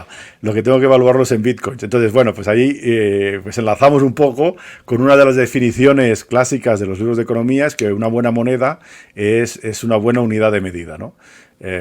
Bitcoin no lo es aún porque tiene una volatilidad importante, entonces queremos que la moneda tenga un valor estable, pero ya se percibe como un refugio de valor que te refugia contra la inflación, etcétera, como importante, ¿no? Entonces, si nos planteamos la inversión, yo como la planteo es ganar más bitcoins, ¿no? Entonces, bueno, la cuestión es cómo surfeamos estas burbujas. Y bueno, es muy difícil batir la estrategia más elemental y simple, que es comprar y guardar. Buy and hold, como dicen los americanos, ¿no? Entonces, si tú quieres batir a buy and hold, midiendo tu portfolio en términos de bitcoins, es dificilísimo. Todo el mundo lo intenta, todo el mundo empieza a tradear y cuando está en burbuja todo el mundo gana dinero, es trivial. Voy a ver, gana dinero. Tiene su portfolio que aumenta en valor en dólares, que es en general lo que la gente mira. Y la mayoría de gente la caga. Quiero decir, a ver, es casi de simple. Que en el momento en que empiezas a doblar tu patrimonio en Bitcoin, en fin, en dólares, el patrimonio de criptomonedas que tienes, y lo triplicas, y la gente ya se cree que es el máster del universo. Y bueno, hay toda una parte de psicología que es necesario controlar, porque estas burbujas explotan. Y cuando explota, baja un 90%. Es decir, cuando explotó la burbuja que llegó a $32, bajó $1. Cuando explotó la burbuja que llegó a $250, bajó a 60. Entonces, cuando explota esta burbuja, no sé, una característica de las burbujas es que nadie, ni siquiera los matemáticos, sabemos hasta dónde pueden llegar. Son fenómenos inestables, que además están muy bien estudiados en sistemas dinámicos. Hay fenómenos que son estables y puedes predecir de forma precisa cuándo va a ocurrir algo. Pero los fenómenos inestables, el mínimo desequilibrio puede hacer colapsar a la burbuja, ¿no? Cuando está en modo burbuja importante. Pero bueno, por ser similaridad, todo apunta a que la burbuja pues llegará a 100.000 y tal vez el pico esté entre 100.000 y 200.000. Nadie lo sabemos. De hecho, aunque sea un indicador de burbuja, va a ser si tanta gente se está poniendo en Twitter los ojitos brillantes, porque esto es la coña de los 100.000, ¿no? De los $100.000, ¿no? O sea, sí. Creo que se ha puesto... Pero piensa que los que nos hemos puesto los ojitos brillantes, que es un meme para indicar que estamos mirando los 100.000, la mayoría somos maximalistas, sabemos de qué va el rollo. Quiero decir, sí, a mí me va a asustar cuando se lo pongan los nuevos. Cuando se pongan los nuevos, entonces ya... y bueno, a nuestro alrededor tenemos gente que empieza a preguntarnos y dices, bueno, me parece que no es una inversión para ti, pero no sabes cómo decírselo. Es decir, bueno, pues te explicas que tiene estos riesgos y que, bueno, si está dispuesto a guardarlo durante 5 o 6 años, pues puede hacerlo. Pero claro, si la burbuja llega a 200.000 y colapsa, pues igual colapsa 40.000, pero si llega a 100.000 y colapsa, a lo mejor colapsa 30.000 o 20.000. Entonces, comprar a 60.000, pues bueno, pues no puede ser peligroso. Lo que ocurre también es que, bueno, hay que aprender a cómo manejar esta volatilidad. Primero, la estrategia de hold, de guardar, es buena en general. No intentar ser más inteligente que el mercado y tradear cuando baja, vender para ver si baja y recomprar más abajo, porque mucha gente hace eso, sube muy rápido, dice vendo, y como esto va a corregir enseguida, pues compraré, y luego se dan cuenta que se quedan esperando y sigue subiendo, ¿no? Como un compañero que tengo, que no nombraré, que aún está esperando que valga $100 para comprar Bitcoin.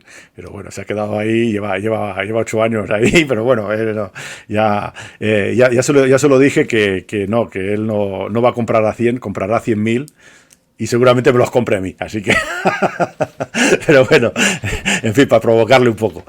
No es cierto, porque un día me vino con $20 que quería comprar $20 de Bitcoin. Y bien, el caso es que hay estrategias que pueden ser útiles, y por ejemplo, si vemos que nuestro portfolio ha doblado el valor o triplicado el valor, pues una cosa razonable a hacer es vender una parte, vender la mitad, por ejemplo, un tercio, para recuperar lo invertido inicialmente. Y ya no podemos perder. ¿De acuerdo? Entonces lo demás lo dejamos ya a 20 años vista, que cuando el Bitcoin valga $1 millón, pero quiere decir que ya no podemos perder, aunque vaya a cero, hemos recuperado lo invertido. Es algo que da cierta tranquilidad de espíritu a la gente que no está acostumbrada a manejarse en estos mercados tan volátiles, ¿no? A 10 años vista, Ricardo, por ejemplo, por hacer un escenario de futurología, ¿qué tal? Pero bueno, sí. Es decir, una narrativa que se está dando es que, por ejemplo, pues es el número de millonarios en el mundo. Solamente fíjate, inversores particulares, ¿no? Se dice, bueno, pues si en el mundo hay 40 millones de personas al menos identificadas que tienen más de $1 millón y hay 21 millones, de los cuales 3 millones, como tú has dicho ya, pues se han perdido, básicamente, o sea que al final vamos a tener una masa monetaria de 18, pues ya te da una estimación de decir, oye, pues si esos millonarios de todo el mundo, al menos van a tener un pequeño porcentaje de su cartera que quiera tener algo de Bitcoin, pues ya los números que te salen es que te vas a unas cifras estratosféricas. No hay un Bitcoin para todos los millonarios. Exactamente. Eso está clarísimo. Es una narrativa ya que se está dando de por qué podría el Bitcoin irse a $1 millón. Sí. Solamente con esa narrativa. Bueno, de hecho, lo que puede ocurrir en el momento que si hay una hiperbitcoinización, es decir, que se establece como moneda de referencia y tal, un pánico comprador. Eso puede propulsar el valor del Bitcoin muchísimo más alto. Quiere decir que la gente se va a dar cuenta que la buena moneda es el Bitcoin. Todo el mundo quiere la buena moneda en todas las épocas. De hecho, es interesante estudiar la historia monetaria, porque en otras épocas, cuando la moneda era oro y plata, tal vez acuñada, pero había monedas de oro y monedas de plata en el siglo XIX, pues eran así.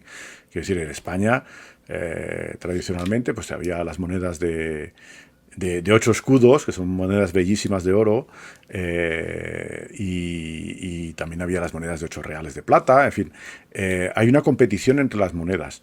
Entonces ha habido operaciones de arbitraje entre una moneda y otra, pero en general lo que la gente guarda es la buena moneda y gasta la mala. Entonces lo que la gente quiere tener es la ley de Copérnico-Gresham, que es una realidad universal. De hecho, lo hacemos constantemente. Si tú vas a pagar en el supermercado y tienes 2 billetes de 20 euros y tienes uno que está roto, pues vas a dar el roto y te vas a guardar el que no está roto, ¿verdad? Es una tontería, pero esa tontería es algo muy profundo, y la gente guarda la buena moneda y gasta la mala. Entonces, la buena moneda, por definición, también es escasa. Entonces pueden surgir momentos de pánico comprador, pero bueno, la hipótesis de hiperbitcoinización, de que se establezca una moneda, tiene una probabilidad baja. Hay que evaluarlo un poco de forma con la cabeza fría. Y luego hay otra, que me están preguntando aquí en el chat también, luego hay otra Sí. posibilidad, y sería que pregunta Chuspito, dice, ¿por qué no pueden surgir una cripto que mejore al Bitcoin y por tanto sea la moneda de referencia? Es decir, llevamos 12 años en este proceso de selección darwiniana. Pero monedas que mejoran al Bitcoin son casi todas las que han surgido después. Lo que pasa es que las mejoran en ciertos aspectos y no en otros. Por ejemplo, Ethereum lo mejora a Bitcoin en el aspecto de smart contract. Littlecoin mejora a Bitcoin en el aspecto de rapidez de las transacciones. Monero mejora a Bitcoin en el aspecto confidencialidad de las transacciones. Lo que pasa es que la primera moneda que se establece, que es la referencia, es la que tiene mayor adopción. Y de momento ninguna la ha mejorado. Quiero decir, puede ocurrir que en efecto surja una moneda mejor que reemplace Bitcoin, pero no es tan fácil. A ver, en Internet lo hemos vivido, hay protocolos mejor que el protocolo de transmisión de paquetes IP o de transmisión de emails, y bueno, lo que cambia a lo largo de los años, lo que cambia ha sido la carcasa. A ver, yo tuve email muy pronto. Cuando empecé el primer año en la Escuela Normal Superior en París, nos dieron un correo electrónico en el año 1987, y entonces, bueno, pues enviabas emails con el comando mail en Unix, y tenía un formato muy diferente a, por ejemplo, si ahora utilizas Gmail, tienes una página web, en fin. Pero al final, el protocolo que está detrás es el mismo. No es que no haya protocolos mejores, hay protocolos mejores, pero no se ha modificado porque, bueno, precisamente una vez las cosas se establecen, cuesta mucho modificarlas, ¿no? Sí, es lo que se llama el fenómeno de locking, ¿no? Cuando tú ya has conseguido una masa crítica, hace un locking. Por ejemplo, el teclado QWERTY sería otro ejemplo. Sí. Se ha visto que hay formas de ordenar las teclas mejores, pero se impuso el QWERTY y ya no se ha podido cambiar, ¿no? Sí. Sin embargo, frente a eso hay gente que dice que quién nos dice que Bitcoin no va a ser MySpace y que luego llegará al Facebook de turno que se va a comer a MySpace, ¿no? Bueno, MySpace primero hay otra razón también que es importante, y es que lo que hemos observado es que el nivel de descentralización en la creación de Bitcoin supera a todas las monedas y tokens que existen actualmente. En Bitcoin no se conoce quién lo ha creado. Realmente no se conoce, y además lo hizo bien. Satoshi Nakamoto es que no solamente creó Bitcoin, pues, en fin, la idea surgió, lo comunicó en la mailing list de los cypherpunks, que eran anarquistas criptógrafos que buscaban, que hacía tiempo que perseguían la idea de una moneda descentralizada independiente de los estados, lo cual presenta grandes ventajas. En palabras de Taleb, en las ideas de Taleb es antifrágil, es intrínsecamente antifrágil para aquellos que conozcan ese tipo de ideas, ¿no? Y no solamente hizo el paper, hizo el código, también hizo el foro de Bitcoin Talk. Y lo hizo todo de forma completamente anónima. Y hay cientos de periodistas que han intentado saber quién era y no lo han conseguido. Es decir que, bueno, además seguramente no era una persona, sino un grupo de personas. Pero a ver, ese es un aspecto de la descentralización. No ha habido una operación de marketing de Bitcoin. Bitcoin ha ido evolucionando y adoptándose, pero sin que haya una empresa o una fundación detrás que haya hecho una operación de marketing. Simplemente por sus cualidades, que no es lo mismo que un token nuevo que contratan especialistas en marketing profesionales para venderla, para hacerla atractiva, ¿no? Entonces, ese nivel de descentralización es necesario para... La mejor moneda tiene que estar desligada de cualquier organización, de cualquier gobierno, de cualquier interés particular. Entonces, bueno, en ese sentido, Bitcoin es muy superior. Exacto. Y como no, esto es difícil que cambie. Claro, sigue siendo, desde el punto de vista de la descentralización, la que ha tenido una descentralización más radical, ¿no? Sí, tú ves totalmente. muy difícil, y digamos que tú ves muy difícil que pueda emerger otra criptodivisa con ese nivel de generosidad, digamos, cuando además ya se ha creado un esquema de incentivos. Sí, ya. Es que además podría crearse. De hecho, hay proyectos que merecerían la pena, pero hace falta alguien que sea capaz y altruista. Porque lo que vemos es que en general la gente que propone proyectos pues se queda un 20% de las coins, en fin, lo hace por interés, lanza una ICO, hay intereses personales en eso, y Satoshi Nakamoto no solamente, bueno, pues lo hizo de forma honesta para demostrar que no había preminado nada, incluyó en el primer bloque un titular del The Times, eso demostraba que no había sido preminado, el bloque no había sido preminado antes. Podía preminar un montón de bloques antes de manera a garantizarse tener un cierto y no número era un titular cualquiera, era un titular precisamente donde hablaba Sí. como el gobernador del Banco de Inglaterra se plantea una Sí. expansión monetaria. O sea, no olvidemos que esto surge a raíz de la reacción de expansión cuantitativa a principios del 2009, ¿no? Pero, Ricardo, una cosa que habría que aclarar, porque lo están preguntando aquí en el chat también, es que cuando hablamos de descentralización, hay un usuario que nos dice: el mayor porcentaje de minería está centralizado en China y Rusia. ¿No se puede entender que hay una centralización y dependencia de Bitcoin de estos dos países, en la medida en que la minería está muy concentrada en ellos? A ver, Claro, ¿qué entendemos por descentralización? Claro. Sí, bueno, pero la gente también confunde potencia de minado con pools. Los mineros, a ver, minar un bloque de Bitcoin, al principio la gente minaba solos, ¿no? Entonces minar, y como no había mucha gente minando, pues todos los días, todas las semanas minaba algún bloque.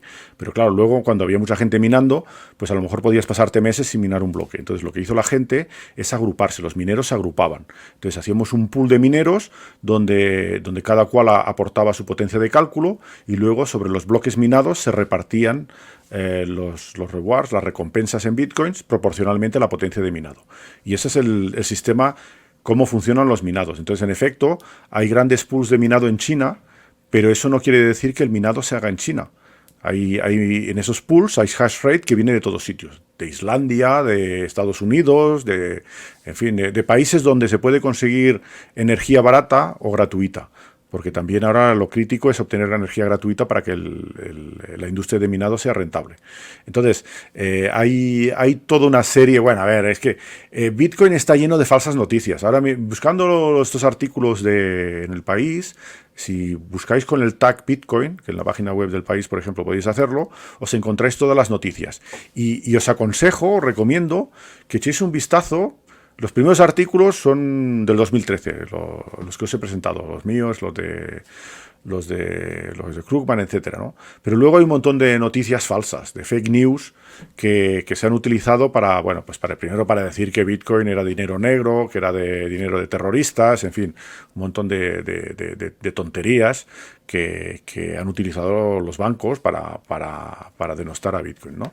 Pero luego también que si China iba a prohibir Bitcoin, que si China el otro, que si Rusia, en fin, a ver, si es que las mentiras tienen las patas cortas. Mirar las noticias, porque este tipo de rollos es que llevo viéndolos 10 años, ¿no? Entonces, ese es el famoso FUD, ¿no? El Fear, Uncertainty and Doubt, o sea, crear dudas, incertidumbre y miedo. Sí. Como una forma que se ha empleado también, por ejemplo, contra Linux, ¿no? O sea, Linux básicamente también recuerdas que en los primeros años constantemente... Hombre, que no era seguro y tal, y mucho más seguro que Windows. Final, ya sabemos los hackeos donde se hacen, sí. Y al final la propia Microsoft acaba utilizándolo, ¿no? Pero efectivamente durante muchos años empresas como Microsoft pues se van todo el rato contra Linux, porque fíjate, ¿cómo vas a utilizar un código abierto, tal, ¿no? Cuando es intrínsecamente más seguro porque cualquiera lo puede revisar, ¿no? Efectivamente, es un poco la estrategia de FUD que siempre se ha empleado. Bueno, pero hay riesgos reales, pero no son esos que se ven en las noticias. A ver, riesgos reales, bueno, la regulación, por ejemplo, es un riesgo, en el sentido de que pueden regular, como es una moneda que escapa al control, lo vimos en la historia, lo hemos visto con el oro, ¿no? De hecho, en Estados Unidos, en el momento que necesitaba Estados Unidos controlar la masa monetaria del dólar, etcétera, pues en el año 33, pues se expropió el oro de los americanos. Y bueno, pues el que quiso lo entregó y el que no quiso se arriesgó a guardarlo y venderlo fuera de Estados Unidos. Puede haber ese riesgo pues dificultaría bastante el comprar y vender bitcoins, pero siempre se va a poder hacer. Es que además si prohíben Bitcoin no hay ninguna razón válida, ¿no? Es simplemente porque es la competencia del sistema monetario establecido e impuesto. Sería muy mala estrategia de marketing, digamos, porque yo creo que eso abriría los ojos a mucha gente. Entonces, claro, tampoco se puede prohibir porque a los bancos no les convenga. A los bancos les conviene una moneda que sea inflacionaria, que tenga una inflación. Porque una moneda deflacionaria, el crédito solo tiene interés si se invierte en actividades productivas que permitan pagar los intereses, en fin, el principal, que además aumenta de valor con el tiempo, y los intereses, ¿no? Entonces, hipotecarse en bitcoins para comprar una casa puede ser muy mal plan a 30 años, ¿no? Quiere decir que es fácil de entender que, bueno, de hecho, hay escuelas de economía que dicen que una moneda tiene que ser inflacionaria. Pues perdóname, pero es que el oro es ligeramente inflacionario, pero no es una moneda inflacionaria como es el dólar o el euro. El dólar, que desde su creación ha perdido el 98% de su valor, ¿no? Entonces hay un riesgo de regulación. Por ejemplo, voy a dar un ejemplo de cómo utilizo esos riesgos. Cada vez que localizamos un riesgo, se puede utilizar otras criptomonedas como hedge, como cobertura, ¿no? Entonces, por ejemplo, si el Bitcoin lo declaran ilegal, que no creo que lo vayan a hacer en los países libres, pero bueno, quién sabe. Claro, el problema es que dicen, bueno, pues hay que identificar las direcciones, hay que, bueno, en fin, una serie de cosas que a lo mejor la gente quiere hacerlo, a lo mejor la gente prefiere vender los bitcoins, o a lo mejor la gente prefiere esconderlos, ¿no? En todo caso, en la blockchain quedan trazadas todas las transacciones. Entonces, realmente hay un riesgo utilizar una moneda donde quedan trazadas todas las transacciones. Pues Monero, por ejemplo, es una moneda basada un poco en los mismos principios de Bitcoin, pero en principios de criptográficos más sofisticados, que tiene una blockchain donde no se pueden leer las cantidades que se hacen. Se ve una transacción, pero está codificada y salvo que tengas la clave secreta de las direcciones, no puedes leer la cantidad de moneros que se están transmitiendo, ni quién es el receptor o el emisor de la transacción. Entonces es una moneda que se llama anónima, ¿no? Eso ya les preocupa mucho más a los gobiernos porque quieren tener un control con la excusa de que todos somos terroristas de todas las transacciones, ¿no? Lo cual tradicionalmente no es así. Hay un derecho a la privacidad y en particular a la privacidad de las finanzas y por ejemplo, en fin, pues es un derecho constitucional, un derecho a la privacidad. No queremos que se expongan pues nuestras cuentas bancarias y de hecho están protegidas, no se pueden. Pero eso no impide que el banco y el gobierno, si tiene buenas razones, puede verlas, ¿no? Entonces, si hay regulaciones que acotan Bitcoin de manera molesta, monedas como Monero suben, porque cobran un interés mucho mayor, ¿no? Entonces, por ejemplo, Monero se puede ver como un hedge a una regulación excesiva. Entonces, es un ejemplo. Otros riesgos que hay riesgos de forks. A ver, los forks no son necesariamente malos, porque muchas veces resuelven un conflicto que hay en la comunidad. Pero pueden ser destructivos. A priori, cuando hay un fork se divide la potencia de hash de la red, ¿no? Y como decía, la seguridad está ligada a la potencia de hash. Entonces, si se divide en dos, pues la seguridad también de las dos monedas que surgen es menor. Entonces hay riesgos de fork. Entonces, en ese sentido, bueno, pues tampoco a ver, con tener la moneda tienes un hedge porque vas a tener las dos monedas, pero ¿cuál guardas? ¿Cuál dejas? Bueno, hay estrategias que son apropiadas para eso. Hay riesgos de hackeos. Ahora mismo riesgos de hackeo del protocolo son muy remotos. Luego también hay otro food de marketing, en fin, que a mí me pone un poco negro porque entiendo bastante bien el tema, es el de la computación cuántica. Que, bueno, pues sí, si la computación cuántica llega a existir un día, pues ciertas operaciones de criptografía no serían seguras. Entre ellas no el hash. El hash que se utiliza para minado seguiría siendo seguro. Lo que no sería seguro sería la firma por curvas elípticas. Pero la computación cuántica es un marketing que llevan empleando ciertos sectores de la física experimental y teórica, para obtener fondos. Y bueno, pues lo que pensamos muchos durante muchos años se confirma cada vez más, que no vamos a ver ordenadores cuánticos. En fin, lo que llaman ahora ordenadores cuánticos no son ordenadores cuánticos en absoluto. Es una simulación de lo que debería ser un ordenador cuántico. Ordenadores cuánticos se supone que van a ser capaces de resolver algoritmos finitos en tiempo instantáneo, y eso no va a existir nunca en el tiempo de nuestra vida. Tal vez, en fin, pues dentro de 100 años a lo mejor surgen nuevas tecnologías que permiten cosas de ese estilo. Pero no hay ninguna base teórica para pensar que eso tiene ninguna veracidad. Entonces, claro, luego están físicos ilustres que lo venden y administradores y políticos o gente con intereses que se lo cree o se lo quiere creer, ¿no?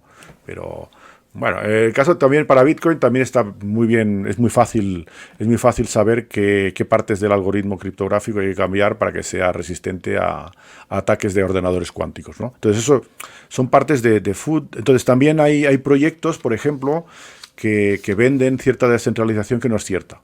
Entonces no voy a mencionar proyectos en particular, pero bueno, porque hay una lista larga, pero hay muchos. Cuando miras en detalle y entiendes la criptografía, cuentan mucha ciencia ficción y cosas que son completamente irreales. Entonces, cuidadito con los proyectos.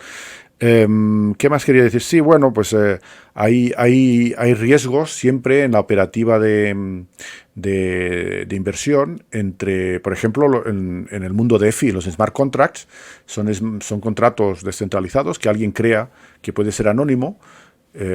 Si el código no está auditado, puede ser un scam, puede ser un timo, que la gente envía ahí su token o su Ethereum, etcétera, para intercambiarlos por otro token y al final se los quedan y los pierden, ¿no?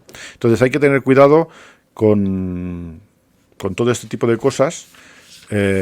Y bueno, pues los riesgos así generales. De hecho, el riesgo más importante al principio seguramente era el de la adopción.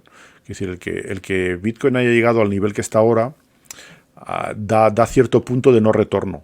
Es mucho más la probabilidad de que Bitcoin se establezca a largo plazo. Entonces tenemos que pensar que Bitcoin es una red que, contrariamente a la red bancaria, que por ejemplo no funciona los fines de semana, desde la creación, el 9 de enero de 2009, no ha cesado de funcionar. Es decir, es una máquina fantástica y que es resistente en ataques de gobiernos, que si la única forma de hackearla, digamos, según el protocolo, sería tener más de la mitad de la potencia de cálculo de la red. Y eso actualmente ningún país está en la posibilidad de tenerlo. Tendría que producir. Además, ocurre una cosa: si intentan un ataque de ese tipo, se va a revelar muy rápidamente y tienen que construir hardware específico, ASICs, que son microchips que están diseñados para minar específicamente Bitcoin o otras criptomonedas. Y bueno, es muy simple cambiar ese algoritmo de hasheo, de validación de bloques, y de repente, cambiando el protocolo, hacer completamente inutilizables todos esos medios que habría invertido un gobierno para destruir la red de Bitcoin, ¿no? Y luego, bueno, pues destruir la red de Bitcoin y tienes Litecoin luego. Quiero decir, a ver, quiero decir, hay monedas de reemplazo, ¿no? Quiere decir que no es. Hay una cosa importante, es el principio del INDI. Ya lo comento luego, si no. El principio del INDI. Sí, perdón. Sí, que bueno, lo digo porque estoy intentando también que toquemos temas que no hemos tocado en episodios anteriores, porque así sí. Pues, ellos luego van a poder escuchar todo el debate que hubo con Enrique Gallego, que muchos de estos temas ya los sacamos, o también claro, incluso la entrevista que tuve contigo. Hay una cosa que no has desarrollado mucho cuando he hablado contigo otras veces y que están preguntando por aquí, y es en concreto, están hablando del cripto yuan y en general, ¿qué papel crees que pueden jugar los bancos centrales a la hora de emitir una moneda digital, ¿no? Se están subiendo a la moda esta de las criptos y creo que están generando mucha confusión en el público, ¿no? Entonces, ¿qué opinas? Sí. ¿Qué opinas de esta nueva moda y de cara a los bancos centrales también se quieren apuntar a esto? Y dicen, no, yo también tengo la mía, ¿no? Y la mía es la que va a ser la buena, ¿no? De alguna forma, ¿no? A ver, tenemos moneda digital, el euro es una moneda digital, las cuentas bancarias son monedas digitales. Entonces no sé qué quieren decir con crear su moneda digital. ¿Va a ser una moneda que yo me puedo llevar en mi wallet y gastar donde quiera? ¿Va a ser una moneda con la masa monetaria programada o le van a dar un botón y de repente van a emitir más? Cuando sepamos lo que quieren hacer, lo que pasa es que no sé muy bien lo que quieren hacer, quiere decir que quieren estar a la moda. Y como los bancos que dijeron en un momento dado, como habían dicho tantas barbaridades sobre Bitcoin, luego en el 2014 dijeron que Bitcoin sigue siendo malísimo, pero lo buenísimo es la tecnología blockchain. Y ahí surgen un montón de barbaridades, tonterías que dice la gente, que de hecho la tecnología blockchain no tiene ningún sentido. Las blockchain privadas no tienen ningún sentido, es una base de datos. Entonces, me temo que las monedas digitales que quieren crear los estados, pues va a ser más de lo mismo. Es algo que no necesita ninguna tecnología blockchain, que van a tener un registro centralizado de cuentas, quién gasta quién, y van a esperar o pueden imponer que la gente lo utilice y controlar todos los movimientos hasta cuando compras una bolsa de pipas. Pues bueno, pues según lo que hagan con ella y cómo lo hagan, pues tendrá un interés o ninguno. Quiero decir, si la bolsa de pipas la puedo comprar con Monero y nadie se entera, pues lo haré con Monero si no quiero que se entere, ¿no? Entonces, a ver, es que sí, hay mucho marketing, mucha noticia vacía, mucho rollo decir estamos en la punta de la ola de la tecnológica. Los bancos tenían todos en el 2014 su departamento de blockchain. Mi trayectoria es interesarme en el tema de Bitcoin y criptomonedas desde el 2011 más o menos, pero en cierto momento, en el 2016, lo incorporé como un tema de la investigación que hago en matemáticas. Tengo el privilegio de trabajar para el CNRS, que es el Centro Nacional de Investigación Científica en Francia, y tengo libertad para elegir el tema en que investigo. Entonces, uno de los temas en que investigo desde el 2016 es Bitcoin y las criptomonedas y, bueno, la Lightning Network, etcétera, ¿no? Entonces, todos estos bancos en el 2014 tenían expertos y departamentos punteros en blockchain. Pues yo no conozco a nadie del banco que haya producido algo de interés. Y de hecho, cuando he organizado eventos donde hablábamos de criptomonedas y blockchain, les he invitado a que participasen y no han enviado a nadie, no quisieron participar. Entonces, bueno, será para no hacer el ridículo. Pero bueno, era toda una operación de marketing. Una operación de marketing y bueno, pues el tiempo pone a cada cual en su lugar. Y de todas las blockchains privadas que iban a construir y sistemas bancarios que iban a funcionar de forma más eficiente, de eso no ha surgido nada. Ni surgirá nada, porque lo que es interesante es adoptar un protocolo descentralizado. Si un país dice, de hecho, el primer país que decida tener reservas en Bitcoin va a transformar el contexto.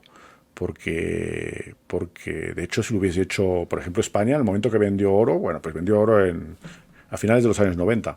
Pero digamos que eso que vendió lo hubiese comprado en Bitcoin en el año 2013, no digo el 2011, porque nadie lo sabe, y lo hubiese incorporado como reservas del Banco de España. En fin, sería del Banco Central Europeo, porque el Banco de España tiene un papel testimonial hoy en día. Tendría un patrimonio importante en reservas de Bitcoin. Quiere decir que la hiperbitcoinización corresponde no a que los bancos centrales creen su propia moneda. Si quieren una moneda digital, ya existe. Está descentralizada, es el Bitcoin. Lo que pasa es que los bancos centrales lo que quieren es controlar esa moneda, ese flujo monetario. Porque es la manera en que ellos, lo que confiesan es que es para activar la economía, etcétera, ¿no? Pero desgraciadamente muchas veces es para manipularla, porque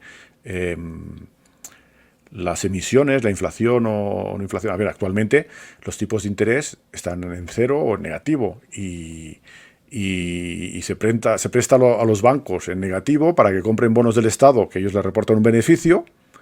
Pues que me lo presten a mí, yo también invierto en bonos. Me lo prestan a interés negativo y yo lo invierto a interés positivo. Entonces, bueno, es un timo. A ver, más timo que eso, que cualquiera lo entiende. Entonces, ¿por qué lo hace? Porque, ya sería muy descarado que el Banco Central Europeo directamente comprase bonos de los estados. Es decir, que el Estado se comprase sus mismos bonos de deuda, ¿no? Bueno, en fin, Bitcoin permite salir de todo eso. Vale, Ricardo, entramos ya en los últimos 5 minutos. Entonces, no sé si hay alguna pregunta más por ahí o quieres comentar alguna cosa más de, por ejemplo, la estación, lo que se suele llamar la estación de altcoins. Me gustaría que comentaras un poquito también esto, ¿no? O sea, que por un lado tenemos lo que es las burbujas periódicas de Bitcoin y luego se establece también pues esa relación, ¿no? Que desde el punto de vista de trading no sé si puede generar alguna... Si tú lo has tocado en alguna ocasión, ¿no? A ver, le voy a dar a compartir. Dices de altcoin. Bueno, a ver, yo lo que no he hablado, de hecho, que planeaba hablar, pero ya se nos va a ir el tiempo, es precisamente del hype nuevo que hay de DeFi.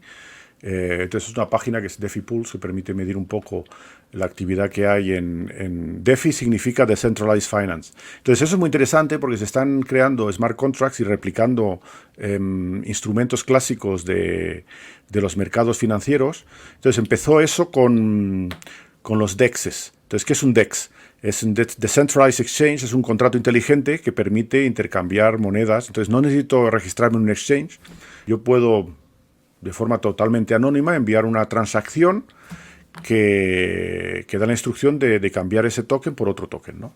Entonces eso primero se implementó en los contratos de Ethereum, luego, pues como digo, hay otras redes de smart contracts como la Binance Smart Chain. Entonces una cosa que va a ser importante ahora es lo que yo llamo la guerra de smart chains.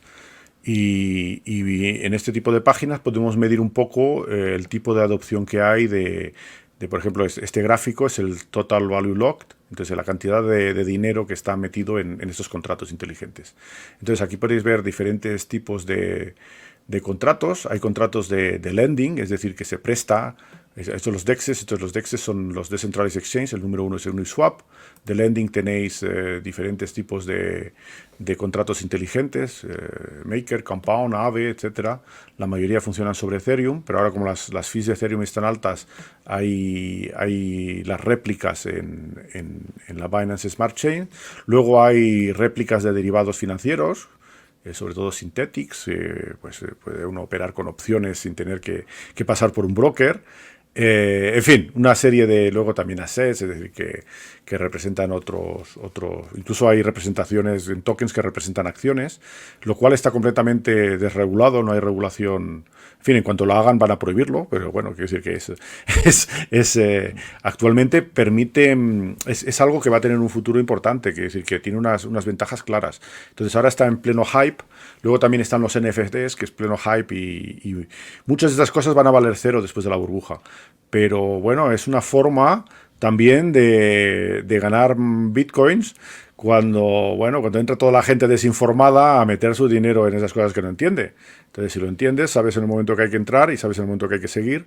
¿Crees que los NFT van a seguir el camino de las ICOs, que básicamente están replicando el mismo fenómeno? No, el NFT va a ser mucho peor que las ICOs. Va a ser las ICOs algunas tenían sentido, quiero decir, hay proyectos de ICOs que tienen un sentido y que han funcionado. Muchos otros que no.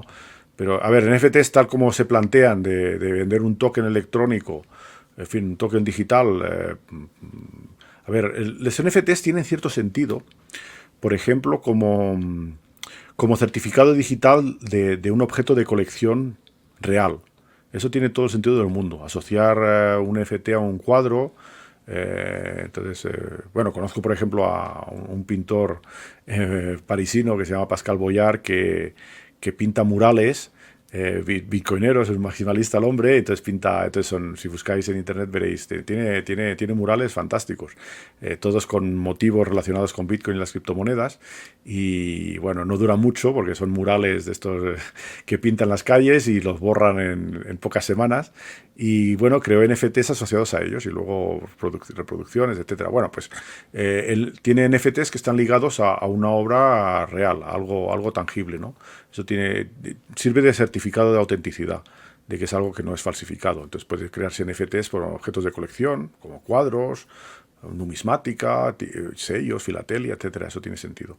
Ahora, vender los NFTs tal cual, pues lo primero que surgió son los CryptoKitties, que son colecciones de gatitos digitales, que en fin, se vendieron por millonadas, pero bueno, a ver, está muy bien cuando está el hype, ¿no? Pero luego cuando uno desciende a la realidad, en fin, hay gente que se lo cree y puede pagar dinerales por eso, pero la realidad es que eso no lo vale.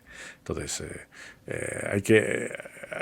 son inversiones complicadas, pero bueno, si tú ves que de repente hay un proyecto que tiene mucho hype y se va a meter mucha gente, y bueno, pues sabes que eso va a subir. Bueno, pues si sabes exactamente cómo funciona eso, puedes invertir en eso para salirte lo más pronto posible, porque lo que piensas es que va a ocurrir otra cosa a largo plazo, ¿no?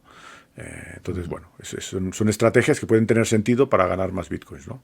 Pero bueno, a costa de gente mal informada que invierte en lo que no debería. Muy bien, Ricardo, pues muchísimas gracias. Hemos cumplido con el tiempo establecido. Han quedado muchas preguntas, la verdad que como siempre, hablar contigo un placer. Sí. Hay por ahí montones de preguntas que podrás ver luego si repasas el chat que han aparecido. En fin, seguramente tenemos que hacer alguna otra charla futura para seguir aclarando cuestiones. Me tienes sobreexplotado, Juan. La verdad es que es un campo enorme esto, sí, la verdad es que muchísimas gracias por tu disponibilidad. Es un universo que hay que profundizar y precisamente pues ahora vamos a seguir en esa profundización con Emérito Quintana y con mi compañero de Rankia, Salva Márquez, que van a hablarnos precisamente de cómo invertir en Bitcoin, pero de una forma indirecta, no exponiéndote comprando directamente, sino a través de instrumentos financieros diferentes, ¿no? Y precisamente Emérito, recuerdo que cuando grabé con él el podcast me comentaba, decía, mira, es que uno de los problemas que tienen los gestores tradicionales con Bitcoin es que te exige una inversión inicial de varios meses que típicamente o no tienes el tiempo disponible o no tienes las ganas, ¿no? Pero ese es este problema, ¿no? Hay una barrera de entrada muy importante, ¿no? No, y además es muy interesante saber cómo se puede invertir indirectamente porque simplifica muchas cosas. A ver, el que invierte tradicionalmente en bolsa y tal sabe cómo gestionar, por ejemplo, fiscalmente esas inversiones. Entonces, si inviertes de forma indirecta, te ahorras pues tener que estudiar sobre wallets. No te impide que tengas que estudiar sobre la tecnología que hay detrás, sobre los proyectos, etcétera, pero simplifica muchas cosas, sí. Sí, uno de los problemas es que la learning curve, ¿no? La cuesta de aprendizaje tiene mucha pendiente. Y bueno, pues como en todo, es una cuestión de... Te tiene que gustar, entonces te estás metido en ese mundillo, vas aprendiendo, pero claro, tardas años en aprender las cosas. Y luego surgen constantemente cosas nuevas. Que es decir, todo el mundo tiene que volver a estudiar y estudiar constantemente las nuevas cosas que surgen. Y eso solo se puede hacer si te gusta, si le ves un interés, porque no es solamente invertir, es decir, o ganar dinero. A ver, para mí es un juego y es una diversión. Entonces, bueno, pues creo que esa motivación de que sea una diversión o una curiosidad tecnológica, entender cómo funcionan las cosas, yo creo que es una motivación importante, más que, bueno, pues el invertir para ganar un dinero. Pues muchas gracias a todos vosotros por aguantar el rollo y nada. Pues, muchísimas gracias, Ricardo, por tu disponibilidad y tu entusiasmo siempre comunicando. Y nada, ya doy paso a mi compañero Salva Márquez para que presente a Emérito y la charla que nos va a dar a continuación también, súper interesante. Muy bien. Hasta pronto.